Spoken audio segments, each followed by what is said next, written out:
ಅತ್ಯಂತ ಶಕ್ತಿಶಾಲಿ ಶತ್ರುಗಳನ್ನೂ ಸಹ ಸೋಲಿಸಬಹುದು. ಪ್ರೋತ್ಸಾಹದ ಮಾತುಗಳೊಂದಿಗೆ ಸದಾ ಸಿದ್ಧನಾಗಿದ್ದ ಭೀಮನು ಮುಂದೆ ಮಾತಾಡಿದನು.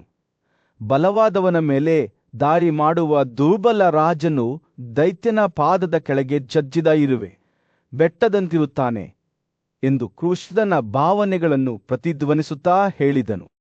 ಆದರೆ ನಾವು ಅಂತಹ ರಾಜರಲ್ಲ.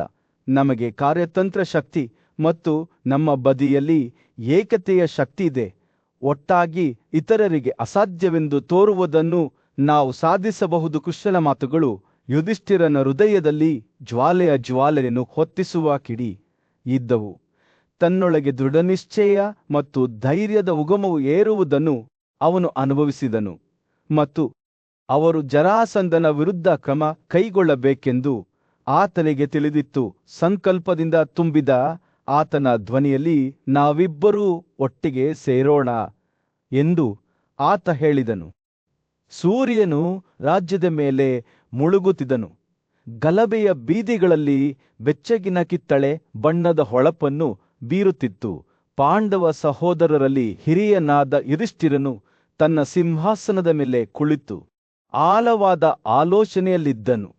ಮಗಧದ ಪ್ರಬಲ ರಾಜನಾದ ಜರಾಸಂಧನು ನೆರೆಯ ರಾಜ್ಯಗಳನ್ನು ಭಯಭೀತಗೊಳಿಸುತ್ತಿದ್ದಾನೆ ಮತ್ತು ಅನೇಕ ರಾಜರನ್ನು ಸೆರೆಯಲ್ಲಿಟ್ಟುಕೊಂಡಿದ್ದಾನೆ ಎಂಬ ಸುದ್ದಿ ಅವನಿಗೆ ಈಗಷ್ಟೇ ಬಂದಿತ್ತು. ಯುಧಿಷ್ಠಿರನ ಕಣ್ಣುಗಳು ಅವನ ಪ್ರಿಯ ಸ್ನೇಹಿತ ಮತ್ತು ಸಲಹೆಗಾರನಾದ ಕೃಷ್ಣನ ಮೇಲೆ ಬಿದ್ದವು. ಕೃಷ್ಣ ಆತಂಕದಿಂದ ಕೂಡಿದ್ದ ಅವನ ಧ್ವನಿಯಲ್ಲಿ, ನಾವು ಜರಾಸಂಧನನ್ನು ಯುದ್ಧದಲ್ಲಿ ಎದುರಿಸಿದರೆ ನಮ್ಮ ಸುರಕ್ಷತೆಯ ಬಗ್ಗೆ ನನಗೆ ಭಯವಾಗುತ್ತದೆ. ಅವನ ಸೈನ್ಯವು ವಿಶಾಲವಾಗಿದೆ ಮತ್ತು ಶಕ್ತಿಯುತವಾಗಿದೆ ಮತ್ತು ನಾವು ಅವನನ್ನು ಹೇಗೆ ಸೋಲಿಸಬಹುದು ಎಂದು ನನಗೆ ಅರ್ಥವಾಗುತ್ತಿಲ್ಲ. ಅವನು ತನ್ನ ಆಲೋಚನೆಗಳನ್ನು ಸಂಗ್ರಹಿಸುತ್ತಾ ಮುಂದುವರಿಯುವ ಮೊದಲು ಮತ್ತು ಭೀಮ ಮತ್ತು ಅರ್ಜುನನ ಬಗ್ಗೆ ಏನೋರು ನನ್ನ ಕಣ್ಣುಗಳು ಮತ್ತು ಮನಸ್ಸು ನಮ್ಮ ಶಕ್ತಿಯ ಆಧಾರ ಸ್ತಂಭಗಳು ಅವರಿಲ್ಲದೆ ನಾನು ಹೇಗೆ ಸಹಿಸಿಕೊಳ್ಳಬಲ್ಲೆ? ಕೃಷ್ಣನು ಗಮನವಿಟ್ಟು ಆಲಿಸಿದನು. ಅವನ ಅಭಿವ್ಯಕ್ತಿ ಓದಲು ಅಸಾಧ್ಯವಾಗಿತ್ತು. ಯುಧಿಷ್ಠಿರನ ಮಾತುಗಳು ಅವನ ಮೇಲೆ ಭಾರವಾದವು ಎಂದು ತೋರುತ್ತದೆ, ಆದರೆ ಅವನು ಪ್ರತಿಕ್ರಿಯೆಯಾಗಿ ಏನನ್ನೂ ಹೇಳಲಿಲ್ಲ. ಅಷ್ಟರಲ್ಲಿ ಸಿಂಹಾಸನದ ಕೋಣೆಯ ಪ್ರವೇಶದ್ವಾರದಲ್ಲಿ ಗದ್ದಲ ಉಂಟಾಯಿತು. ಅರ್ಜುನನು ತನ್ನ ರಕ್ಷಾಕವಚದಲ್ಲಿ ಹೊಳೆಯುತ್ತಿದ್ದನು ಮತ್ತು ತನ್ನ ಬಿಲ್ಲು ಮತ್ತು ಖಡ್ಗವನ್ನು ಹೊತ್ತುಕೊಂಡು ಕೋಣೆಯೊಳಗೆ ನುಗ್ಗಿದನು. ನಂತರ ಕಾವಲುಗಾರರು ಮತ್ತು ಪರಿಚಾರಕರ ತಂಡವು, ನಾನು ಗಾಂಧೀವದ ಅತ್ಯುತ್ತಮ ಬಿಲ್ಲನ್ನು ಪಡೆದುಕೊಂಡಿದ್ದೇನೆ ಎಂದು ಅವನು ಹೆಮ್ಮೆಯಿಂದ ಘೋಷಿಸಿದನು ಮತ್ತು ಅದರೊಂದಿಗೆ ಮುಂದೆ ಬರುವ ಯಾವುದೇ ಸವಾಲುಗಳನ್ನು ಎದುರಿಸಲು ನಾನು ಸಿದ್ಧರಾಗಿದ್ದೇನೆ. ಅರ್ಜುನನು ತನ್ನ ಹತ್ತಿರ ಬಂದಾಗ ಯುಧಿಷ್ಠಿರನ ಕಣ್ಣುಗಳು ಆಶ್ಚರ್ಯದಿಂದ ಅಗಲವಾದವು. ಅರ್ಜುನನೇ, ನನ್ನ ಸ್ನೇಹಿತನೇ. ಅವನ ಧ್ವನಿಯು ದುಃಖದ ಸಂಕೇತದಿಂದ ಕೂಡಿತ್ತು. ನಾನು ನಿನ್ನ ಸುರಕ್ಷತೆಯ ಬಗ್ಗೆ ಹೆದರುತ್ತೇನೆ. ಜರಾಸಂಧನು ಸಾಮಾನ್ಯ ವೈರಿಯಲ್ಲ. ಆದರೆ ಅರ್ಜುನನು ವಿಚಲಿತನಾಗಲಿಲ್ಲ. ನನ್ನ ಒಡೆಯನೇ. ಅವನು ತನ್ನ ಮಾತುಗಳನ್ನು ನದಿಯಂತೆ ಸುರಿಸುತ್ತಾ ಪ್ರಾರಂಭಿಸಿದ, ಯುದ್ಧದಲ್ಲಿ ನಮಗೆ ವಿಜಯವನ್ನು ತರುವ ಬಿಲ್ಲು ಮತ್ತು ಖಡ್ಗವನ್ನು ನಾನು ಪಡೆದುಕೊಂಡಿದ್ದೇನೆ. ನನ್ನ ಆಜ್ಞೆಯಲ್ಲಿ ನನಗೆ ಮಿತ್ರರು ಮತ್ತು ಪ್ರಭುತ್ವಗಳಿವೆ ಮತ್ತು ಈ ಬಿಲ್ಲಿನೊಂದಿಗೆ ನಾನು ಅಸೇಯನಾಗಿದ್ದೇನೆ. ಸಂತತಿಯ ಉದಾತ್ತತೆಯು ಮುಖ್ಯವಾಗಿದೆ, ಆದರೆ ಶಕ್ತಿಯೇ ನಿಜವಾಗಿಯೂ ಮುಖ್ಯವಾಗಿದೆ. ಒಬ್ಬ ಕ್ಷತ್ರಿಯನು ತನ್ನ ಶತ್ರುಗಳನ್ನು ನಿಗ್ರಹಿಸುವ ಮೂಲಕ ತನ್ನ ಖ್ಯಾತಿ ಮತ್ತು ಆಸ್ತಿಯನ್ನು ಹೆಚ್ಚಿಸಿಕೊಳ್ಳಬೇಕು. ಕೃಷ್ಣನು ಅರ್ಜುನನ ಮಾತುಗಳನ್ನು ಕೇಳಿದನು. ಅವನ ತುಟಿಗಳ ಮೇಲೆ ನಗುವಿನ ಸುಳಿವು. ಯುಧಿಷ್ಠಿರನು ಅವನನ್ನು ಅನಿಶ್ಚಿತವಾಗಿ ನೋಡಿದನು. ಅವನ ಅನುಮಾನಗಳು ಮತ್ತು ಅರ್ಜುನನ ಅಚಲವಾದ ಆತ್ಮವಿಶ್ವಾಸದ ನಡುವೆ ಹರಿದನು. ಅರ್ಜುನನು ಮುಂದುವರಿಸಿದನು. ಅವನ ಧ್ವನಿಯು ಪ್ರತಿ ಕ್ಷಣಕ್ಕೂ ಹೆಚ್ಚು ಉದ್ವೇಗಭರಿತವಾಗುತ್ತಾ ಹೋಯಿತು. ನಾವು ಜರಾಸಂಧನನ್ನು ಸೋಲಿಸಬೇಕು ಮತ್ತು ಅವನು ಸೆರೆಯಲ್ಲಿಟ್ಟುಕೊಂಡಿರುವ ರಾಜರನ್ನು ಬಿಡುಗಡೆ ಮಾಡಬೇಕು. ಅಮಾಯಕರನ್ನು ರಕ್ಷಿಸುವುದು ಮತ್ತು ನ್ಯಾಯವನ್ನು ಎತ್ತಿಹಿಡಿಯುವುದು ಕ್ಷತ್ರಿಯರಾಗಿ ನಮ್ಮ ಕರ್ತವ್ಯವಾಗಿದೆ. ನಾವು ಈ ಸವಾಲನ್ನು ಸ್ವೀಕರಿಸದಿದ್ದರೆ ಜಗತ್ತು ನಮ್ಮನ್ನು ಅಸಮರ್ಥರೆಂದು ಭಾವಿಸುತ್ತದೆ. ಅರ್ಜುನನು ಮಾತನಾಡುತ್ತಿದ್ದಂತೆ ಯುಧಿಷ್ಠಿರನ ಅಭಿವೃದ್ಧಿ ಮೃದುಗೊಂಡಿತು.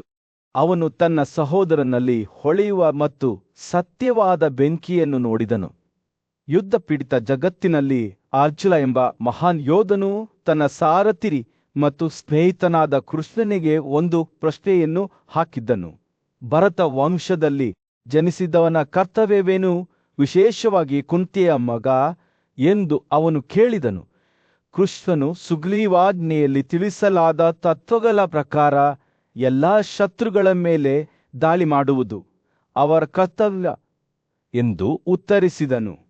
ಯಶಸ್ಸಿಗೆ ಉತ್ತಮ ನೀತಿ ಮತ್ತು ತಂತ್ರವು ಅತ್ಯಗತ್ಯವಾಗಿದೆ ಮತ್ತು ಕೆಟ್ಟ ನೀತಿಯೊಂದಿಗೆ ಹೋರಾಡುವ ಯುದ್ಧವು ಸೋಲಿನಲ್ಲಿ ಕೊನೆಗೊಳ್ಳುತ್ತದೆ ಎಂದು ವಿವರಿಸಿದನು. ನಂತರ ಕೃಷ್ಣನು ಒಂದು ಕಾಲದಲ್ಲಿ ಒಬ್ಬ ಮಹಾನ್ ಯೋಧನಾಗಿದ್ದ ಪರಾಕ್ರಮಶಾಲಿ ರಾಜನಾದ ಜರಾಸಂಧನ ಬಗ್ಗೆ ಹೇಳಿದನು. ಅವನ ಯೌವನವು ಅವನ ಇಬ್ಬರು ಸುಂದರ ಪತ್ನಿಯರಿಂದ ಸುತ್ತುವರಿಯಲ್ಪಟ್ಟಿತ್ತು.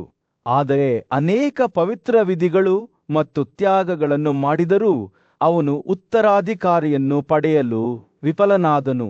ಮಗನಿಗಾಗಿ ಹತಾಶನಾದ ರಾಜ ಬೃಹದ್ರಥನು ಬುದ್ಧಿವಂತ ಋಷಿ ಚಂದಕೌಶಿಕನ ಸಲಹೆಯನ್ನು ಕೇಳಿದನು. ರಾಜನ ಭಕ್ತಿಯಿಂದ ಸಂತೋಷಗೊಂಡ ಋಷಿಯು ಅವನಿಗೆ ಒಂದು ವರವನ್ನು ನೀಡಿದನು. ಅವನು ಹತ್ತಿರದ ಮರದಿಂದ ಒಂದು ಮಾವಿನಕಾಯಿಯನ್ನು ತೆಗೆದುಕೊಂಡು ಅದರ ಮೇಲೆ ಕೆಲವು ಮಂತ್ರಗಳನ್ನು ಉಚ್ಚರಿಸಿದ ನಂತರ ಹೋಲಿಸಲಾಗದ ಸಂತತಿಯನ್ನು ಪಡೆಯುವ ಸಾಧನವಾಗಿ ಅದನ್ನು ರಾಜನಿಗೆ ನೀಡಿದನು. ರಾಜನು ಮನೆಗೆ ಹಿಂದಿರುಗಿದನು. ತನ್ನ ಪ್ರತಿಯೊಂದು ಹೆಂಡತಿಗೂ ಅರ್ಧದಷ್ಟು ಹಣ್ಣುಗಳನ್ನು ನೀಡಿದನು ಮತ್ತು ಅವರು ಅದನ್ನು ರಹಸ್ಯವಾಗಿ ತಿನ್ನುತ್ತಿದ್ದರು. ಅದೃಷ್ಟವಶಾತ್ ಇಬ್ಬರು ರಾಣಿಯರು ಗರ್ಭಧರಿಸಿದರು. ಆದರೆ ಅವರ ಮಕ್ಕಳು ಒಂದು ಕಣ್ಣು, ತೋಳು, ಕಾಲು, ಹೊಟ್ಟೆ, ಮುಖ ಮತ್ತು ಗುದವನ್ನು ಮಾತ್ರ ಹೊಂದಿ ವಿಭಜಿತ ದೇಹಗಳಾಗಿ ಜನಿಸಿದರು. ಅಪಹಾಸ್ಯ ಮತ್ತು ಅವಮಾನದ ಭಯದಿಂದ ತಾರೆಂದಿರು ಈ ವಿಚಿತ್ರ ಜೀವಿಗಳನ್ನು ತ್ಯಜಿಸಿದರು ಮತ್ತು ಸೂಲಗಿತ್ತಿಯರು ಅವುಗಳನ್ನು ಅರಮನೆಯಿಂದ ಹೊರಗೆಸೆಯುವ ಮೂಲಕ ವಿಲೇವಾರಿ ಮಾಡಿದರು. ಆದಾಗ್ಯೂ ಜಾರಾ ಎಂಬ ರಾಕ್ಷಸ ಮಹಿಳೆಯು ಆ ತುಣುಕುಗಳನ್ನು ಕಂಡುಹಿಡಿದು ಅದೃಷ್ಟದಿಂದ ಪ್ರೇರೇಪಿಸಲ್ಪಟ್ಟು ಒಂದೇ ಮಗುವನ್ನು ರೂಪಿಸಲು ಅವರನ್ನು ಒಗ್ಗೂಡಿಸಿದಳು.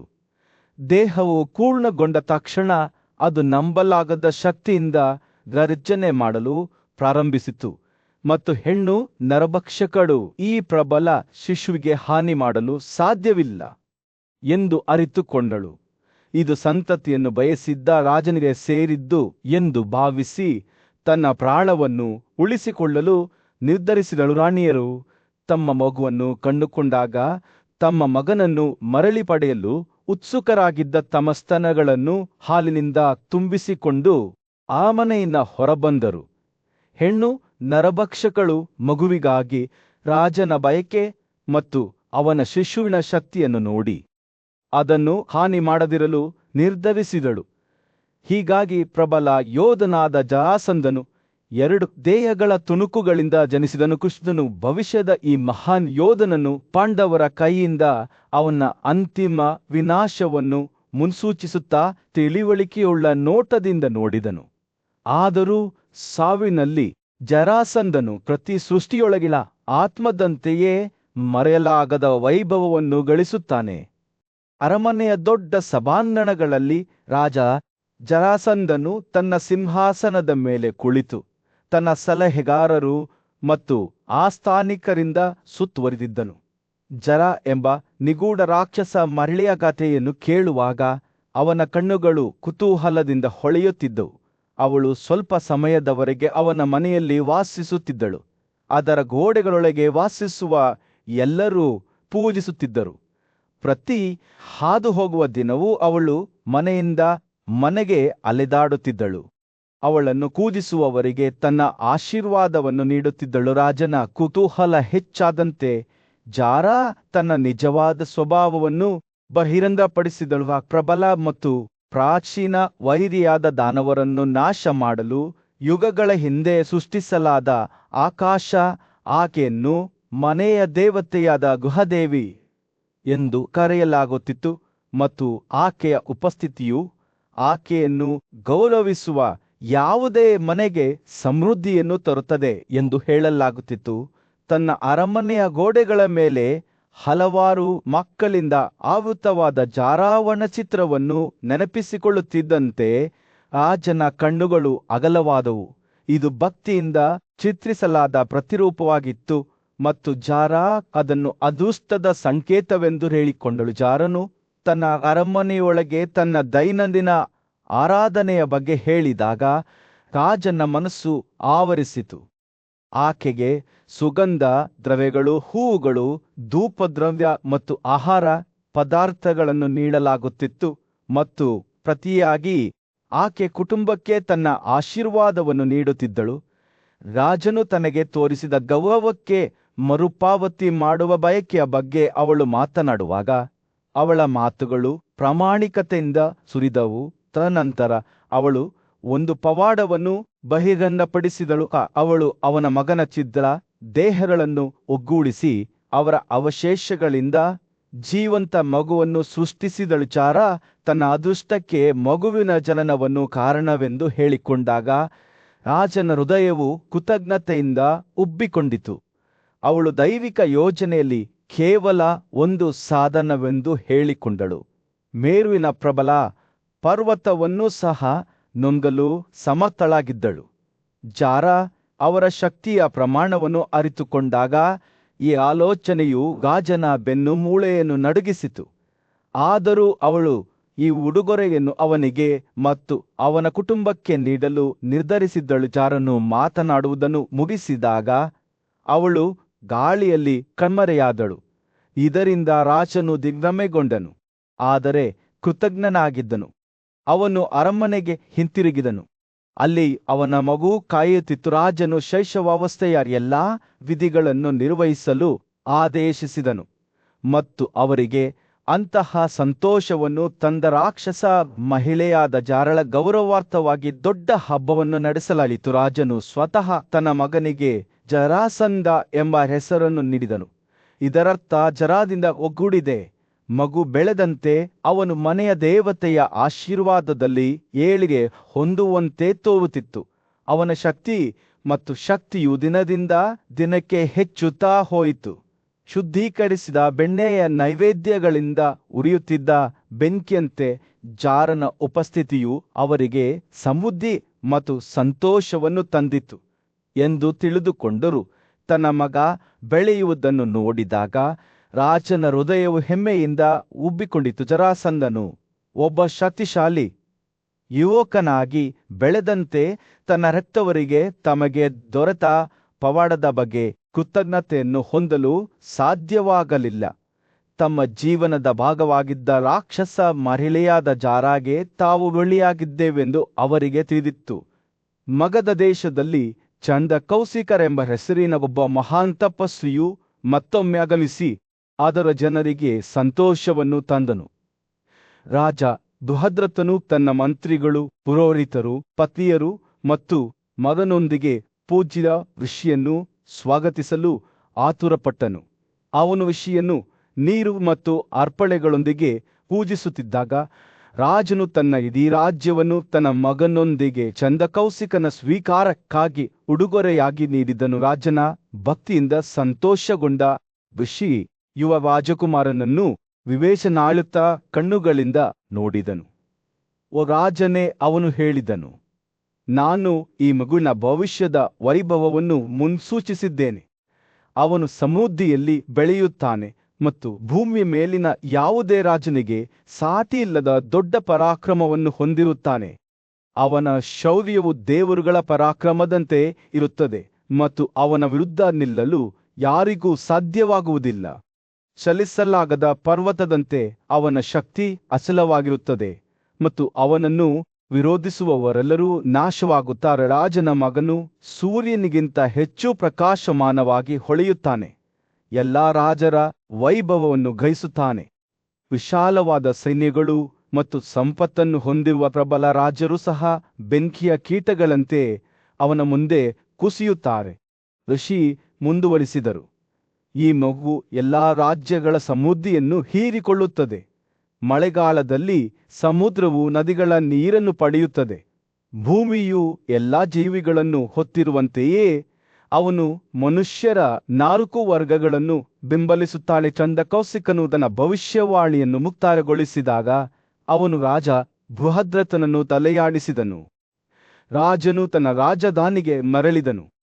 ಅಲ್ಲಿ ಅವನು ಜರಾಸಂಧನನ್ನು ಸಿಂಹಾಸನದ ಮೇಲೆ ಪ್ರತಿಷ್ಠಾಪಿಸಿದನು ಮತ್ತು ನಂತರ ತನ್ನ 2 ಪತ್ನಿಯರೊಂದಿಗೆ ಕಾಡಿನಲ್ಲಿ ತಪಸ್ವಿ ಜೀವನವನ್ನು ನಡೆಸಲು ಪ್ರಾಪಂಚಿಕ ಸುಖಗಳನ್ನು ತ್ಯಜಿಸಿದನು. ವರ್ಷಗಳು ಕಳೆದವು ಮತ್ತು ಭೂಮಿಯ ಮೇಲಿನ ರಾಜ ಬೃಹದ್ರಥನ ಸಮಯವು ಕೊನೆಗೊಂಡಿತು. ಆದರೆ ಅವನಿಗೆ ಸ್ವರ್ಗದಲ್ಲಿ ಸ್ಥಳ ನೀಡಲಾಯಿತು. ಏತನ್ಮಧ್ಯೆ ಜರಾಸಂಧನು ತನ್ನ ರಾಜ್ಯದಲ್ಲಿ ಶಾಂತಿ ಮತ್ತು ಸಮೃದ್ಧಿಯನ್ನು ಕಾಪಾಡಿಕೊಳ್ಳಲು ಚಂಡಕೌಶಿಕನು ನೀಡಿದ ವರಗಳನ್ನು ಬಳಸಿಕೊಂಡು ಬುದ್ಧಿವಂತಿಕೆಯಿಂದ ಮಗಧವನ್ನು ಆಳಿದನು. ಆದಾಗ್ಯೂ ಮಥುರಾದ ಆಡಳಿತಗಾರನಾದ ಕಂಸನು ವಾಸುದೇವನ ಕೈಯಿಂದ ಅವನ ಮರಣವನ್ನು ಎದುರಿಸಿದಾಗ ಕೃಷ್ಣ ಮತ್ತು ರಾಜ ಜರಾಸಂಧನ ನಡುವೆ ವೈಷಮ್ಯ ಉಂಟಾಯಿತು. ಮಗಧದ ಪ್ರಬಲ ರಾಜನು ತನ್ನ ನಗರವಾದ ಗಿರಿರಾಜದಿಂದ ಮಥುರಾದ ಕಡೆಗೆ ಗದೆಯನ್ನು ಎಸೆದನು. ಇದು ಅಲ್ಲಿನ ಜನರ ಹೃದಯದಲ್ಲಿ ಭಯವನ್ನುಂಟು ಮಾಡಿತು. ಮಥುರಾದ ಪಕ್ಕದಲ್ಲಿರುವ ಗಡವಾಸನ್ ಬಳಿ ಗದೆಯು ಬಿದ್ದ ಬಗ್ಗೆ ನಾಗರಿಕರು ಕೃಷ್ಣನಿಗೆ ಮಾಹಿತಿ ನೀಡಿದರೂ ಪರಿಸ್ಥಿತಿಯ ಅಲಿವಿದ್ದ ಕೃಷ್ಣನು ಜರಾಸಂಧ ಮತ್ತು ಅವನ ಪ್ರಬಲ ಬೆಂಬಲಿಗರಾದ ಹಂಸ ಮತ್ತು ದಿಮ್ಮೋಕ ವಿರುದ್ಧ ಹೋರಾಡಿದನು. ಈ 3 ಪುರುಷರು ಬಹುತೇಕ ಅಸಹ್ಯರಾಗಿದ್ದರು ಮತ್ತು ಅನೇಕರು ತಾವು ದೇವತೆಗಳನ್ನೂ ಸಹ ವಶಪಡಿಸಿಕೊಳ್ಳಬಹುದೆಂದು ನಂಬಿದ್ದರು. ಪರಾಕ್ರಮಶಾಲಿ ಕುಕುರ, ಅಂಧಾಕ ಮತ್ತು ಋಷಿ ಬುಡಕಟ್ಟುಗಳು ತಮ್ಮ ಪರಾಕ್ರಮವನ್ನು ಅರಿತುಕೊಂಡು ಪರಿಣಾಮಗಳ ಭಯದಿಂದ ಅವರೊಂದಿಗೆ ಯುದ್ಧದಲ್ಲಿ ತೊಡಗದಿರಲು ನಿರ್ಧರಿಸಿದವು. ಹೀಗಾಗಿ ಜರಾಸಂಧ ಮತ್ತು ಕೃಷ್ಣರ ನಡುವಿನ ದೊಡ್ಡ ಮುಖಾಮುಖಿಯ ವೇದಿಕೆಯನ್ನು ಸಿದ್ಧಪಡಿಸಲಾಯಿತು. 2 ದೈತ್ಯರು ಹೋರಾಟದಲ್ಲಿ ಘರ್ಷಣೆ ಮಾಡುತ್ತಾ ಅದು ದೇಶದ ಅಡಿಪಾಯವನ್ನು ಅಲುಗಾಡಿಸುತ್ತದೆ.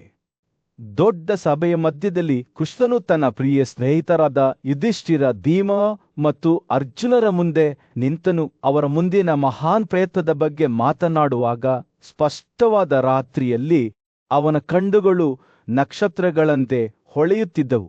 ಜರಾಸಂಧವನ್ನು ಸೋಲಿಸುವ ಸಮಯ ಬಂದಿದೆ ಎಂದು ದೃಢನಿಶ್ಚಯದಿಂದ ಪ್ರತಿಧ್ವನಿಸುವ ತನ್ನ ಧ್ವನಿಯಲ್ಲಿ ಅವನು ಘೋಷಿಸಿದನು. ಅವನು ಪ್ರಬಲ ವೈರಿ. ದೇವರುಗಳು ಮತ್ತು ರಾಕ್ಷಸರಿಂದಲೂ ಯುದ್ಧದಲ್ಲಿ ಸೋಲಿಸಲಾಗುವುದಿಲ್ಲ. ಆದರೆ ಕ್ರೂರ ಶಕ್ತಿಯ ಬದಲು ತಂತ್ರ ಮತ್ತು ಕುತಂತ್ರದ ಮೂಲಕ ನಾವು ಅವನನ್ನು ಸೋಲಿಸಬೇಕೆಂದು ನಾನು ಪ್ರಸ್ತಾಪಿಸುತ್ತೇನೆ. ಕೃಷ್ಣನ ಮಾತುಗಳು ಯುಧಿಷ್ಠಿರನ ಹೃದಯದಲ್ಲಿ ಬೆಂಕಿಯನ್ನು ಹೊತ್ತಿಸುವ ಕಿಡಿಯಂತೆ ಇದ್ದವು. ಪಾಂಡವರಲ್ಲಿ ಹಿರಿಯನು ಎದ್ದು ನಿಂತನು. ಅವನ ಮುಖವು ದೃಢನಿಶ್ಚಯದಿಂದ ಹೊಳೆಯಿತು. ಓ ಅಚ್ಯುತನೇ, ಎಲ್ಲಾ ಶತ್ರುಗಳ ವಧೆಗಾರನೇ, ಅವನು ಕೃಷ್ಣನನ್ನು ಗೌರವದಿಂದ ಸಂಬೋಧಿಸುತ್ತಾ ಹೇಳಿದನು. ನೀನು ಹೇಳುವುದು ಬುದ್ಧಿವಂತಿಕೆ ಮತ್ತು ನ್ಯಾಯಯುತವಾಗಿದೆ. ನಾವು ಕೇವಲ ಮನುಷ್ಯರು ನಿನ್ನ ಮಾರ್ಗದರ್ಶನದ ಮೇಲೆ ಅವಲಂಬಿತರಾಗಿದ್ದೇವೆ. ನೀನು ಯಾವಾಗಲೂ ನಮ್ಮನ್ನು ನೀತಿಯ ಹಾದಿಯಲ್ಲಿ ಮುನ್ನಡೆಸಿದ್ದೀಯ. ಸಮೃದ್ಧಿಯತ್ತ ಬೆನ್ನು ತಿರುಗಿಸಿದವರನ್ನು ಎಂದಿಗೂ ಕೈಬಿಟ್ಟಿಲ್ಲ. ಯುಧಿಷ್ಠಿರನ ಮಾತುಗಳು ಕೃಷ್ಣನ ಹೃದಯಕ್ಕೆ ಹಿತವಾದ ಮುಲಾಮುಲಿಯಂತೆ ಇದ್ದವು. ಅವನು ನಗುತ್ತಾ ಅವನ ಕಣ್ಣುಗಳು ಅನುಮೋದನೆಯಿಂದ ಮಿಲುಗುತ್ತಿದ್ದವು. ನಾನು ನಿಮ್ಮೆಲ್ಲರನ್ನೂ ಮುನ್ನಡೆಸುತ್ತೇನೆ ಎಂದು ಹೇಳಿದನು. ಭೀಮ ಮತ್ತು ಅರ್ಜುನನು ನನ್ನನ್ನು ಹಿಂಬಾಲಿಸುತ್ತಾರೆ. ಪ್ರತಿಯೊಬ್ಬರೂ ತಮ್ಮ ವಿಶಿಷ್ಟ ಸಾಮರ್ಥ್ಯವನ್ನು ಕೈಯಲ್ಲಿದ್ದ ಕಾರ್ಯಕ್ಕೆ ತರುತ್ತಾರೆ. ವೀರ ಯೋಧನಾದ ಭೀಮನು ಜರಾಸಂಧದ ಮೇಲೆ ತನ್ನ ಕೋಪವನ್ನು ಹೊರಹಾಕುತ್ತಾನೆ. ಆದರೆ ನುರಿತ ಬಿಲ್ಲುಗಾರನಾದ ಅರ್ಜುನನು ತನ್ನ ಬಾಣಗಳಿಂದ ಹೊದಿಕೆಯನ್ನು ಒದಗಿಸುತ್ತಾನೆ. ಕೃಷ್ಣನು ಮಾತನಾಡುತ್ತಿರುವಾಗ ಉತ್ಸಾಹದ ಭಾವವು ಗಾಳಿಯನ್ನು ತುಂಬಿತು. 3 ಲಘು ಬ್ರಾಹ್ಮಣರ ಸರಳ ಉಡುಪುಗಳನ್ನು ಧರಿಸಿ ತಮ್ಮ ಪ್ರಯಾಣವನ್ನು ಪ್ರಾರಂಭಿಸಿದರು.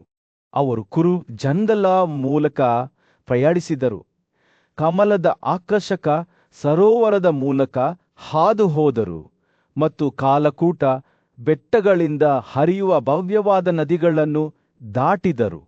ಅವರು ಪ್ರಯಾಣಿಸುವಾಗ ಅವರು ಭೇಟಿಯಾದ ಜನರು ಕೃಷ್ಣ ಮತ್ತು ಅರ್ಜುನನು ಬ್ರಹ್ಮಾಂಡದ ಪ್ರತಿಯೊಂದು ಕಾರ್ಯಾಚರಣೆಯನ್ನು ನಿರ್ದೇಶಿಸಿದ ಮಾಸ್ಟರ್ಸ್ ಎಂದು ತಿಳಿದುಕೊಂಡು ಅವರನ್ನು ಗೌರವದಿಂದ ನೋಡಿದರು. ಅವರ ಮಾರ್ಗವು ಅವರನ್ನು ಪೂರ್ವ ಕೋಸಲದ ಮೂಲಕ ಕರೆದೊಯ್ಯಿತು. ಅಲ್ಲಿ ಅವರು ಗ್ರಾಮೀಣ ಸೌಂದರ್ಯವನ್ನು ನೋಡಿ ಆಶ್ಚರ್ಯಚಕಿತರಾದರು. ಅವರು ಗಂಧ ಮತ್ತು ಸೋನೆಯನ್ನು ದಾಟಿದರು. ಅವರ ನೀರು ಸೂರ್ಯನ ಬೆಳಕಿನಲ್ಲಿ ದ್ರವ ಚಿನ್ನದಂತೆ ಹೊಳೆಯುತ್ತಿತ್ತು. ಅಂತಿಮವಾಗಿ ಅನೇಕ ದಿನಗಳ ಪ್ರಯಾಣದ ನಂತರ ಅವರು ಸಂಪತ್ತು ನೀರು ಮತ್ತು ಮರಗಳಿಂದ ತುಂಬಿದ ನರರವಾದ ಮಗಧವನ್ನು ತಲುಪಿದರು. ಅವರು ಗೋವತದ ಬೆಟ್ಟಗಳನ್ನು ಸಮೀಪಿಸುತ್ತಿದ್ದಂತೆ ಜರಾಸಂಧದ ಭದ್ರಕೋಟೆಯು ಬೆಳಕಿಗೆ ಬಂದಿತು. ಈ ನಗರವು ವಾಸ್ತುಶಿಲ್ಪದ ಅದ್ಭುತವಾಗಿತ್ತು. ಅದರ ಗೋಡೆಗಳು ದೈತ್ಯರಂತೆ ಸುತ್ತಮುತ್ತಲಿನ ಭೂದೃಶ್ಯದ ಮೇಲೆ ಎತ್ತರವಾಗಿದ್ದವು. ಕೃಷ್ಣ, ಅರ್ಜುನ ಮತ್ತು ಭೀಮರು ತಮ್ಮ ಮುಂದಿನ ದೊಡ್ಡ ಸವಾಲು ತಮ್ಮ ಮುಂದಿದೆ ಎಂದು ತಿಳಿದುಕೊಂಡು ವಿಸ್ಮಯದಿಂದ ಅದನ್ನು ನೋಡುತ್ತಿದ್ದರು. ಬೇಸಿಗೆಯ ದಿನದ ಬಿಸಿಲಿನಲ್ಲಿ ವಾಸುದೇವನು ಅರ್ಜುನನನ್ನು ಮಗಧದ ರಾಜಧಾನಿಯಾದ ದಿವ್ರಾಜ ನಗರದ ಭವ್ಯವಾದ ಪ್ರವಾಸಕ್ಕೆ ಕರೆದೊಯ್ದನು. ಅವರು ಅದರ ದ್ವಾರಗಳ ಮೂಲಕ ಸವಾರಿ ಮಾಡುವಾಗ ಸಹೋದರರು ಈ ಅಭಿವೃದ್ಧಿ ಹೊಂದುತ್ತಿರುವ ಮಹಾನಗರದ ವೈಭವವನ್ನು ನೋಡಿ ಆಶ್ಚರ್ಯಚಕಿತರಾದರು. ನಗರವು ಎಂಜಿನಿಯರಿಂಗ್ ಅದ್ಭುತವಾಗಿತ್ತು. ಅದರ 5 ಎತ್ತರದ ಬೆಟ್ಟಗಳಾದ ವೈರ, ವರಾಹ, ವೃಷವ, ಋಷಿಗೆ ಮತ್ತು ಚೈತ್ಯಗಳು ಅದನ್ನು ಹಾನಿಯಿಂದ ರಕ್ಷಿಸುವಂತೆ ತೋರುತ್ತಿತ್ತು. ಈ ಬೆಟ್ಟಗಳು ಲೋದ ಮರಗಳ ಸೊಂಪಾದ ಕಾಡುಗಳಿಂದ ಆವೃತವಾಗಿದ್ದವು. ಅವುಗಳ ಕೊಂಬೆಗಳು ಪರಿಮಳಿತ ಹೂವುಗಳಿಂದ ತುಂಬಿರವರು. ನಗರದ ಆಳಕ್ಕೆ ಸವಾರಿ ಮಾಡುವಾಗ ವಾಸುದೇವನು ಕಕ್ಷಿವತ ಮತ್ತು ಇತರರು ಸೇರಿದಂತೆ ಪ್ರಸಿದ್ಧ ಪುತ್ರರನ್ನು ಪಡೆದ ಪೂಜ್ಯ ಋಷಿಯಾದ ಗೌತಮನ ಪ್ರಾಚೀನ ವಾಸಸ್ಥಾನವನ್ನು ತೋರಿಸಿದನು. ಇದು ಅಂಗ, ವಂಗ ಮತ್ತು ಇತರ ದೇಶಗಳ ಪ್ರಬಲ ರಾಜರು ಗೌತಮನಿಗೆ ಗೌರವ ಸಲ್ಲಿಸಲು ಮತ್ತು ಆತನ ಆಶೀರ್ವಾದವನ್ನು ಪಡೆಯಲು ಬರುವ ಸ್ಥಳವಾಗಿದೆ ಎಂದು ಸಹೋದರರಿಗೆ ತಿಳಿಯಿತು. ಅವರು ನಗರದ ಹೃದಯ ಭಾಗವನ್ನು ಸಮೀಪಿಸುತ್ತಿದ್ದಂತೆ ಗೌತಮನ ವಾಸಸ್ಥಳದ ಪಕ್ಕದಲ್ಲಿ ನಿಂತಿರುವ ಪಿಪ್ಪಲ ಮತ್ತು ಲೋದ್ರಗಳ ಭವ್ಯವಾದ ಕಾಡುಗಳನ್ನು ಅವರು ಗಮನಿಸಿದರು. ಒಂದಾನೊಂದು ಕಾಲದಲ್ಲಿ ನಾಗರು, ಅರ್ವದ ಮತ್ತು ಸಕ್ರಾವಪಿನ್ ಮಗಧವು ಎಂದಿಗೂ ಬರಗಾಲಕ್ಕೆ ಒಳಗಾಗದಂತೆ ನೋಡಿಕೊಳ್ಳುವಲ್ಲಿ ಪ್ರಮುಖ ಪಾತ್ರ ವಹಿಸಿದ್ದ ಸ್ವಸ್ತಿಕ ಮತ್ತು ಮನು ಎಂಬ ನಾಗರೊಂದಿಗೆ ಇಲ್ಲಿ ವಾಸಿಸುತ್ತಿದ್ದರು. ಮಗಧದ ಪ್ರಬಲ ರಾಜನಾದ ಜರಾಸಂಧನು ಇತರ ರಾಜರಿಗಿಂತ ಭಿನ್ನವಾಗಿ ತನ್ನ ಮಹತ್ವಾಕಾಂಕ್ಷೆಗಳನ್ನು ಪೂರೈಸಲು ಬದ್ಧನಾಗಿದ್ದಾನೆ ಎಂದು ವಾಸುದೇವನು ಅರ್ಜುನನಿಗೆ ತಿಳಿಸಿದನು. ಸಹೋದರರು ಅವನನ್ನು ಕೊಲ್ಲಲು ನಿರ್ಧರಿಸಿದರು. ಆದರೆ ಮೊದಲು ಅವರು ವೇಷ ಧರಿಸಿ ನಿಶಸ್ತ್ರ ಬ್ರಾಹ್ಮಣರಾಗಿ ನಗರವನ್ನು ಪ್ರವೇಶಿಸಬೇಕಾಗಿತ್ತು. ಕೃಷ್ಣ, ಭೀಮ ಮತ್ತು ಧನಂಜಯರು ಸರಳವಾದ ನಿಲುವಂಗಿಗಳು ಮತ್ತು ಹೂಮಾಲೆಗಳನ್ನು ಧರಿಸಿ ಪಕ್ಕದ ದ್ವಾರದ ಮೂಲಕ ನಗರವನ್ನು ಪ್ರವೇಶಿಸಿದರು. ಅಲ್ಲಿ ಅವರು ವಿವಿಧ ರೀತಿಯ ಭಕ್ಷ್ಯಗಳು ಮತ್ತು ಹೂವಿನ ಹಾರಗಳಿಂದ ತುಂಬಿದ ಅಂಗಡಿಗಳನ್ನು ನೋಡಿ ಆಶ್ಚರ್ಯಚಕಿತರಾದರು. ಅವರು ಹೂವಿನ ಮಾರಾಟಗಾರರಿಂದ ಕೆಲವು ಹೂಮಾಲೆಗಳನ್ನು ಕಸಿದುಕೊಂಡು ಜರಾಸಂಧನ ಅರಮನೆಗೆ ತೆರಳಿದರು. ಅವರು ಅರಮನೆಯ ದ್ವಾರಗಳನ್ನು ಸಮೀಪಿಸುತ್ತಿದ್ದಂತೆ ಮಗಧದ ಜನರು ಚಂದನದ ಪೇಸ್ಟ್ರಿ ಮತ್ತು ಹೂಮಾಲೆಗಳಿಂದ ಅಲಂಕರಿಸಲ್ಪಟ್ಟ ಸಹೋದರರ ಭವ್ಯವಾದ ಪ್ರತಿಮೆಗಳನ್ನು ವಿಸ್ಮಯದಿಂದ ನೋಡಿದರು. ಕಾವಲುಗಾರರು ಅವರನ್ನು ಪ್ರೀತಿಯಿಂದ ಸ್ವಾಗತಿಸಿದರು ಮತ್ತು ಜರಾಸಂಧನು ಸ್ವತಃ ಅವರನ್ನು ಗೌರವದಿಂದ ಸ್ವೀಕರಿಸಿದನು. ಅವರ ಪಾದಗಳಿಗೆ ನೀರು ಮತ್ತು ಜಾನುವಾರುಗಳ ಉಡುಗೊರೆಗಳನ್ನು ಅರ್ಪಿಸಿದನು. ಕೃಷ್ಣನು ತನ್ನ ಸಹೋದರರು ಮಧ್ಯರಾತ್ರಿಯವರೆಗೆ ಮೌನವ್ರತವನ್ನು ಆಚರಿಸುತ್ತಿದ್ದರು. ನಂತರ ಅವರು ರಾಜನೊಂದಿಗೆ ಮಾತನಾಡುತ್ತಾರೆ ಎಂದು ವಿವರಿಸಿದನು. ಜರಾಸಂಧನು ಈ ಕೋರಿಕೆಯನ್ನು ಗೌರವಿಸಿದನು. ಅವರನ್ನು ಯಜ್ಞದ ಕೋಣೆಗಳಲ್ಲಿ ಏರಿಸಿದನು ಮತ್ತು ತನ್ನ ಖಾಸಗಿ ಕೋಣೆಗಳಿಗೆ ಹಿಂತಿರುಗಿದರು. ರಾತ್ರಿ ಕಳೆದಂತೆ ಜರಾಸಂಧನು ತನ್ನ ಕೋಣೆಗಳಿಂದ ಹೊರಬಂದನು. ತನ್ನ ಅತಿಥಿಗಳ ವಿಚಿತ್ರ ಉಡುಪಿನ ಬಗ್ಗೆ ಕುತೂಹಲದಿಂದ ಅವನು ಇನ್ನೂ ಬ್ರಾಹ್ಮಣರಂತೆ ಧರಿಸಿದ್ದ ಕೃಷ್ಣ, ಭೀಮ ಮತ್ತು ಧನಂಜಯರನ್ನು ನೋಡಿದನು. ಆದರೆ ಶಕ್ತಿಯ ಸೆಳವು ಹರಡಿತು. ಸತ್ಯಕ್ಕೆ ನಿಷ್ಠನಾಗಿದ್ದ ನ್ಯಾಯಯುತ ರಾಜನಾದ ಜರಾಸಂಧನಿಗೆ ಏನೋ ತಪ್ಪಾಗಿದೆ ಎಂದು ಅರಿವಾಯಿತು. ಆದ ಅವರ ಹೂಮಾಲೆರ ಬಗ್ಗೆ ಅವರನ್ನು ಪ್ರಶ್ನಿಸಿದನು.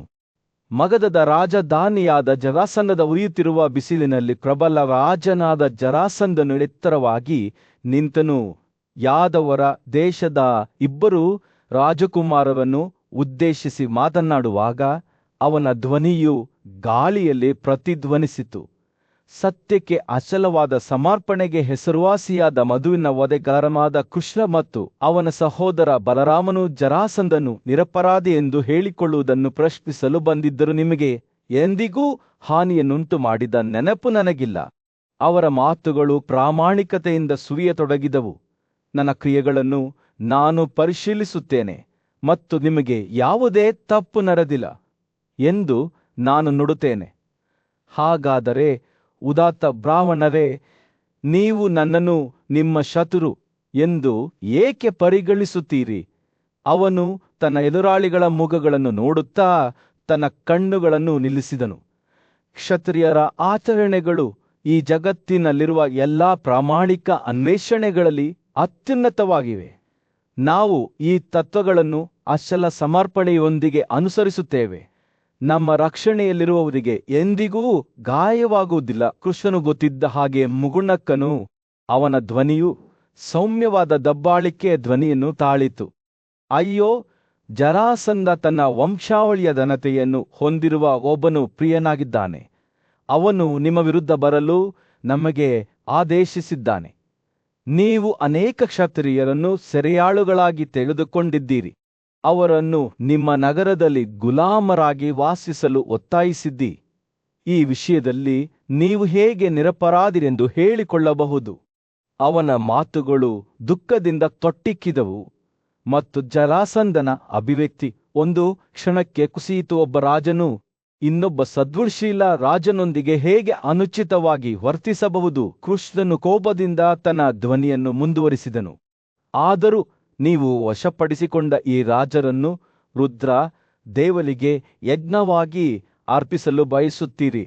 ಮೂರ್ಖ ಜರಾಸಂಧನೇ, ಇಂತಹ ಘೋರ ಕೃತ್ಯವನ್ನು ಮಾಡಲು ನಿನ್ನನ್ನು ಹೊರತುಪಡಿಸಿ ಬೇರೆ ಯಾರು ಧೈರ್ಯ ಮಾಡುತ್ತಾರೆ? ನಾವು ಬ್ರಾಹ್ಮಣರಲ್ಲ, ಆದರೆ ದೊಡ್ಡ ಖ್ಯಾತಿಯ ಯೋಧರು ಮತ್ತು ನಾವು ಬಂಧಿತ ರಾಜರನ್ನು ನಿನ್ನ ಹಿಡಿತದಿಂದ ಬಿಡುಗಡೆ ಮಾಡಲು ಬಂದಿದ್ದೇವೆ. ಜರಾಸಂಧನ ಮುಖವು ಕಪ್ಪಾಯಿತು. ಅವನ ಕಣ್ಣುಗಳು ಕೋಪದಿಂದ ಮಿನುಗುತ್ತಿದ್ದವು. ಯುದ್ಧದಲ್ಲಿ ಮೊದಲು ಅವನನ್ನು ಸೋಲಿಸದೆ ನಾನು ಯಾವ ರಾಜನನ್ನೂ ಸರಿಯಾಗಿ ತೆಗೆದುಕೊಳ್ಳುವುದಿಲ್ಲ ಎಂದು ಕೂಗಿದನು. ಈ ರಾಜರಲ್ಲಿ ಯಾರನ್ನೂ ಸೋಲಿಸಲಾಗಿಲ್ಲ. ಇದು ಕ್ಷತ್ರಿಯರ ಕರ್ತವ್ಯ. ನಮ್ಮ ಪರಾಕ್ರಮದಿಂದ ಇತರರನ್ನು ವಶಪಡಿಸಿಕೊಳ್ಳುವುದು ಮತ್ತು ನಿಗ್ರಹಿಸುವುದು ಎರಡೂ.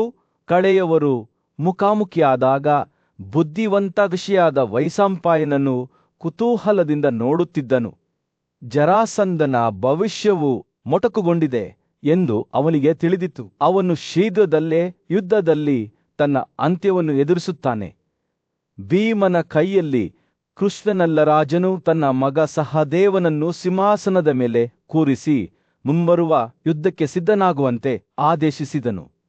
ಅವನ ಇಬ್ಬರು ಸೇನಾಧಿಪತಿಗಳಾದ ಕೌಶಿಕ ಮತ್ತು ಚಿತ್ರಸೇನರನ್ನು ಕರೆಸಲಾಯಿತು. ಅವರ ಹೆಸರುಗಳು ಈಗ ಜನರಲ್ಲಿ ಹಂಸ ಮತ್ತು ದಿಮ್ವಕ ಎಂದು ಕರೆಯಲ್ಪಡುತ್ತಿದ್ದವು. ಪಟ್ಟುಬಿಡದ ಶಕ್ತಿಯ ಪರಾಕ್ರಮಶಾಲಿ ಯೋಗನಾದ ಜರಾಸಂಧನು ಅಂತಿಮ ಮುಖಾಮುಖಿಯನ್ನು ಎದುರಿಸಲು ಸಿದ್ಧನಾದನು. ಎಂದೆಂದಿಗೂ ಸತ್ಯಕ್ಕೆ ಬದ್ಧನಾಗಿದ್ದ ಕೃಷ್ಣನಿಗೆ ಯುದ್ಧದಲ್ಲಿ ಜರಾಸಂಧನನ್ನು ಕೊಲ್ಲುವ ಇಚ್ಛೆಯಿರಲಿಲ್ಲ. ಬ್ರಹ್ಮನ ಆಜ್ಞೆಯನ್ನು ಅವನು ನೆನಪಿಸಿಕೊಂಡನು.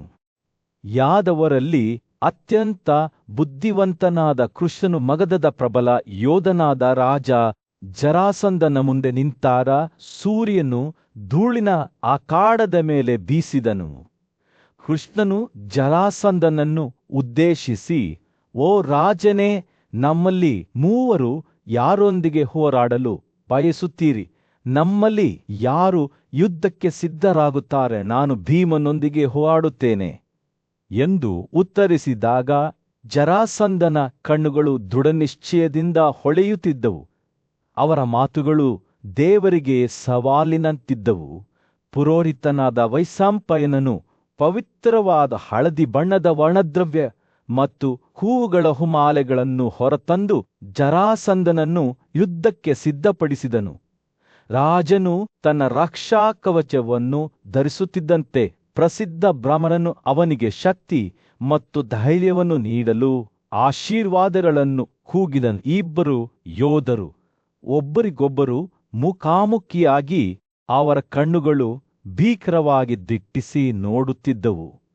ಪಾಂಡುವಿನ ಪರಾಕ್ರಮಶಾಲಿ ಮಗನಾದ ಭೀಮನು ಆತ್ಮವಿಶ್ವಾಸದಿಂದ ಜರಾಸಂಧದ ಕಡೆಗೆ ಸಾಗಿದನು.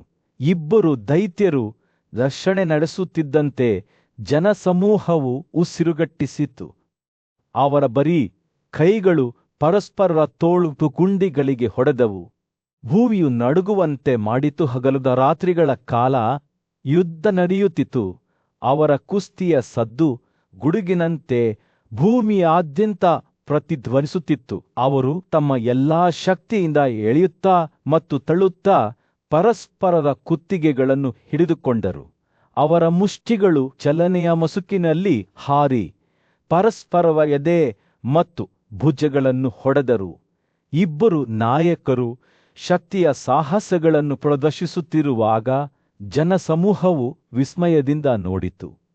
ಪರಸ್ಪರರ ಕಾಲುಗಳನ್ನು ತರಕಾರಿ ನಾರುಗಳಂತೆ ತಿರುಗಿಸಿತು. ದಿನಗಳು ಕಳೆದಂತೆ ಜರಾಸಂಧನು ದಣಿದ. ಅವನ ಚಲನೆಗಳು ನಿಧಾನವಾದವು, ಅವನ ಹೊಡೆತಗಳು ಕಡಿಮೆ ನಿಖರವಾದವು. ಕೃಷ್ಣನು ಇದನ್ನು ದೂರದಿಂದ ಗಮನಿಸಿದನು. ಭೀಮನಿಗೆ ಪ್ರೋತ್ಸಾಹದ ಮಾತುಗಳನ್ನು ಪಿಸುಗುಟ್ಟಿದನು.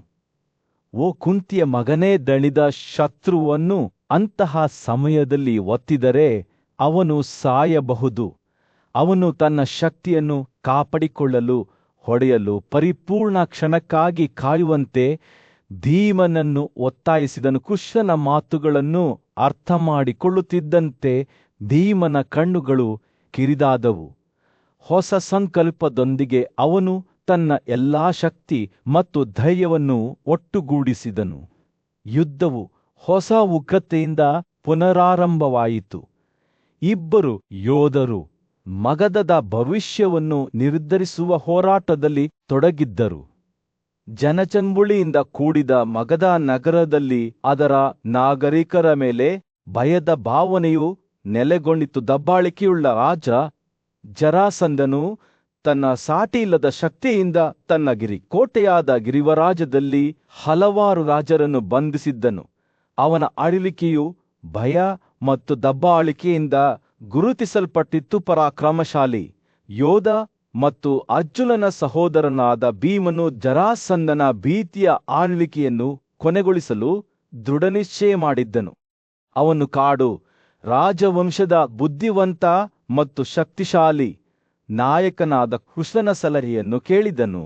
ಮನುಷ್ಯರಲ್ಲಿ ಓ ಹುರಿ, ಭೀಮನು ಕೃಷ್ಣನಿಗೆ ತನ್ನ ಗಣನೀಯ ಶಕ್ತಿಯ ಹೊರತಾಗಿಯೂ ನನಗೆ ಸವಾಲು ಹಾಕಲು ಧೈರ್ಯ ಮಾಡುವ ಈ ದುಷ್ಟನನ್ನು ನಾನು ಕ್ಷಮಿಸುವುದಿಲ್ಲ ಎಂದು ಹೇಳಿದನು. ಭೀಮನ ಸಂಕಲ್ಪವನ್ನು ಅರಿತ ಕೃಷ್ಣನು ಜರಾಸಂಧನ ಮೇಲೆ ತನ್ನ ಪೂರ್ಣ ಕೋಪವನ್ನು ಹರಡಲು ಅವನನ್ನು ಪ್ರೋತ್ಸಾಹಿಸಿದನು. ಹೇ ಭೀಮೇ, ಇಂದು ನಿನ್ನ ಶಕ್ತಿಯನ್ನು ಪ್ರದರ್ಶಿಸು. ನೀನು ನಿನ್ನ ತಂದೆ ಮಾರುತ ದೇವರಿಂದ ಪಡೆದ ಶಕ್ತಿಯನ್ನು ಪ್ರದರ್ಶಿಸು ಎಂದು ಕೃಷ್ಣನು ಒತ್ತಾಯಿಸಿದನು. ಹೊಸ ಸಂಕಲ್ಪದೊಂದಿಗೆ ಭೀಮನು ಜರಾಸಂಧನನ್ನು ಹಿಡಿದುಕೊಂಡು ಅವನನ್ನು 100 ಬಾರಿ ಗಾಳಿಯಲ್ಲಿ ಸುತ್ತಲು ಪ್ರಾರಂಭಿಸಿದನು. ಅವರ ಹೋರಾಟದ ಸದ್ದು ನಗರದಾದ್ಯಂತ ಪ್ರತಿಧ್ವನಿಸಿತು. ಇದು ಅದರ ನಿವಾಸಿಗಳಲ್ಲಿ ಗದ್ದಲವನ್ನು ಉಂಟುಮಾಡಿತು. ಭೀಮನ ಗರ್ಜನೆಯು ಜರಾಸಂಧನ ಮರಣದ ಗಂಟಿನೊಂದಿಗೆ ಬೆರೆತು ಅದನ್ನು ಕೇಳಿದ ಎಲ್ಲರ ಹೃದಯಗಳಲ್ಲಿ ಭಯವನ್ನು ಉಂಟುಮಾಡಿತು. ಮಹಿಳೆಯರು ಅಕಾಲಿಕವಾಗಿ ಭಯಭೀತರಾಗಿದ್ದರು ಮತ್ತು ಭೂಮಿಯೂ ಸಹ ನಡುಗುತ್ತಿತ್ತು. ಭೀಮನ ಮೊಣಕಾಲಿನ ಮೇಲೆ ಜರಾಸಂಧನ ದೇಹವು ಮುರಿಯಲ್ಪಟ್ಟಾಗ ಅವನ ನಿರ್ಜೀವ ರೂಪವು ಅರಮನೆಯ ದ್ವಾರದಲ್ಲಿ ಬಿದ್ದಿತ್ತು. ಇದು ಯೋಧನ ಅಚಲವಾದ ಶಕ್ತಿಗೆ ಕಠೋರವಾದ ಸಾಕ್ಷಿಯಾಗಿದೆ. ಮಗರದ ಜನರು ಭಯಭೀತರಾಗಿ ತಮ್ಮ ರಾಜನ ನಿರ್ಜೀವ ದೇಹವನ್ನು ತ್ಯಜಿಸಿ ಓಡಿ ಹೋದರು. ಕೃಷ್ಣನು ಭೀಮ ಮತ್ತು ಅರ್ಜುನನನ್ನು ತನ್ನ ಪಕ್ಕದಲ್ಲಿ ಇಟ್ಟುಕೊಂಡು ಗಿರಿವರಾಜನಿಂದ ಇಂದ್ರನಿಂದಲೇ ಪಡೆದಿರುವ ಜರಾಸಂಧನ ಆಕಾಶದ ಕಾರಿನಲ್ಲಿ ಹೊರಟು ಹೋದನು. ಆ ಕಾರು ಒಂದು ಅದ್ಭುತವಾಗಿತ್ತು. ಅದರ ವೇಗವು ಗಾಳಿಯೊಂದಿಗೆ ಪೈಪೋಟಿ ನೀಡುತ್ತಿತ್ತು ಮತ್ತು ಅದರ ಧ್ವಜದ ದಂಡೆಯು ಮಳೆಬಿಲ್ಲಿನಂತೆ ಹೊಳೆಯುತ್ತಿತ್ತು. ಅವರು ನಗರದಿಂದ ಹೊರಬರುತ್ತಿದ್ದಂತೆ ಭವ್ಯವಾದ ಪಕ್ಷಿಯಾದ ಗರುಡನು ಕೃಷ್ಣನ ಆಲೋಚನೆಗಳಿಂದ ಆಕರ್ಷಿತನಾಗಿ ಅವರ ಮುಂದೆ ಕಾಣಿಸಿಕೊಂಡನು. ಮಗಧದ ರಾಜರು ತಮ್ಮ ಬಂಧನದಿಂದ ಮುಕ್ತರಾದಾಗ ಅವರು ಕೃಷ್ಣನ ಅಸಾಧಾರಣ ಸದ್ಗುಣವನ್ನು ಒಪ್ಪಿಕೊಂಡು ಗೌರವದಿಂದ ಆತನ ಬಳಿಗೆ ಬಂದರು. ಓ ದೇವಕಿಯ ಮಗನೇ, ಅವರು ಹೇಳಿದರು, ನೀನು ನಮ್ಮನ್ನು ದುಃಖದ ಆಳದಿಂದ ರಕ್ಷಿಸಿ ಗಮನಾರ್ಹ ಖ್ಯಾತಿಯನ್ನು ಸಾಧಿಸಿದ್ದೀಯೋ ದೇವರೇ, ನಾವು ನಿನಗೆ ತಲೆಬಾಗುತ್ತೇವೆ. ಅವರ ಮಾತುಗಳಿಂದ ಸಂತೋಷಗೊಂಡ ಕೃಷ್ಣನು ರಾಜಸೂಳ ಯಜ್ಞವನ್ನು ಮಾಡುವ ಯುಧಿಷ್ಠಿರನ ಪ್ರಯತ್ನಗಳಿಗೆ ತಾನು ಸಹಾಯ ಮಾಡುತ್ತೇನೆ ಎಂದು ಅವರಿಗೆ ಭರವಸೆ ನೀಡಿದನು. ಇದು ಅವರಿಗೆ ಸಾಮ್ರಾಜ್ಯಶಾಹಿ ಘನತೆಯನ್ನು ನೀಡುತ್ತದೆ. ರಾಜರು ಸಂತೋಷದ ಹೃದಯದಿಂದ ಕೃಷ್ಣನ ಮಾತುಗಳನ್ನು ಸ್ವೀಕರಿಸಿದರು ಮತ್ತು ಅವನಿಗೆ ಆಭರಣಗಳನ್ನು ಉಡುಗೊರೆಯಾಗಿ ನೀಡಿದರು. ಅವರು ಮಗಧದಿಂದ ಹೊರಡುವಾಗ ಜರಾಸಂಧನ ಮಗ ಸಹದೇವನು ತನ್ನ ಸಂಬಂಧಿಕರು ಮತ್ತು ಅಧಿಕಾರಿಗಳೊಂದಿಗೆ ಕೃಷ್ಣನ ಬಳಿಗೆ ಹೋದನು. ಆತನು ಮನುಷ್ಯರ ದೇವತೆಯಾದ ವಾಸುದೇವನನ್ನು ಆರಾಧಿಸಿ ದೊಡ್ಡ ಆಭರಣಗಳು ಮತ್ತು ಅಮೂಲ್ಯ ಕಲ್ಲುಗಳನ್ನು ಅರ್ಪಿಸಿದನು. ಕೃಷ್ಣನು ಸಂತೋಷದಿಂದ ಸಾಹನನ್ನು ಪ್ರತಿಷ್ಠಾಪಿಸಿದನು. ಜನಜಂಗುಳಿಯಿಂದ ಕೂಡಿದ ಹಸ್ತಿನಾಪುರ ರಾಜ್ಯದಲ್ಲಿ ಅರ್ಜುನನು ಎತ್ತರವಾಗಿ ನಿಂತನು. ಅವನ ಕಣ್ಣುಗಳು ಉತ್ಸಾಹ ಮತ್ತು ಉದ್ದೇಶದಿಂದ ಹೊಳೆಯುತ್ತಿದ್ದವು. ಅವನು ತನ್ನ ಸ್ನೇಹಿತ ಅಗ್ನಿಯಿಂದ ಒಂದು ಭವ್ಯವಾದ ಬಿಲ್ಲು, 2 ಅಕ್ಷಯವಾದ ನಡುಗುವಿಕೆಗಳು, ಭವ್ಯವಾದ ರಥ ಮತ್ತು ಭವ್ಯವಾದ ಸಭಾಂಗಣವನ್ನು ಪಡೆದಿದ್ದನು. ಅವನು ಪಾಂಡವ ಸಹೋದರರಲ್ಲಿ ಹಿರಿಯನಾದ ರಾಜ ಯುಧಿಷ್ಠಿರನ ಕಡೆಗೆ ತಿರುಗಿದಾಗ ಅವನಿಗೆ ತನ್ನ ಉತ್ಸಾಹವನ್ನು ನಿಯಂತ್ರಿಸಲು ಸಾಧ್ಯವಾಗಲಿಲ್ಲ. ಅರ್ಜುನನು, ಓ ರಾಜನೇ, ನಾನು ಕಷ್ಟಸಾಧ್ಯವಾದ ಎಲ್ಲವನ್ನೂ, ಸಂಪತ್ತು, ಶಕ್ತಿ, ಮಿತ್ರರು, ಕೀರ್ತಿ ಮತ್ತು ಬಲವಾದ ಸೈನ್ಯವನ್ನು ಗಳಿಸಿದ್ದೇನೆ.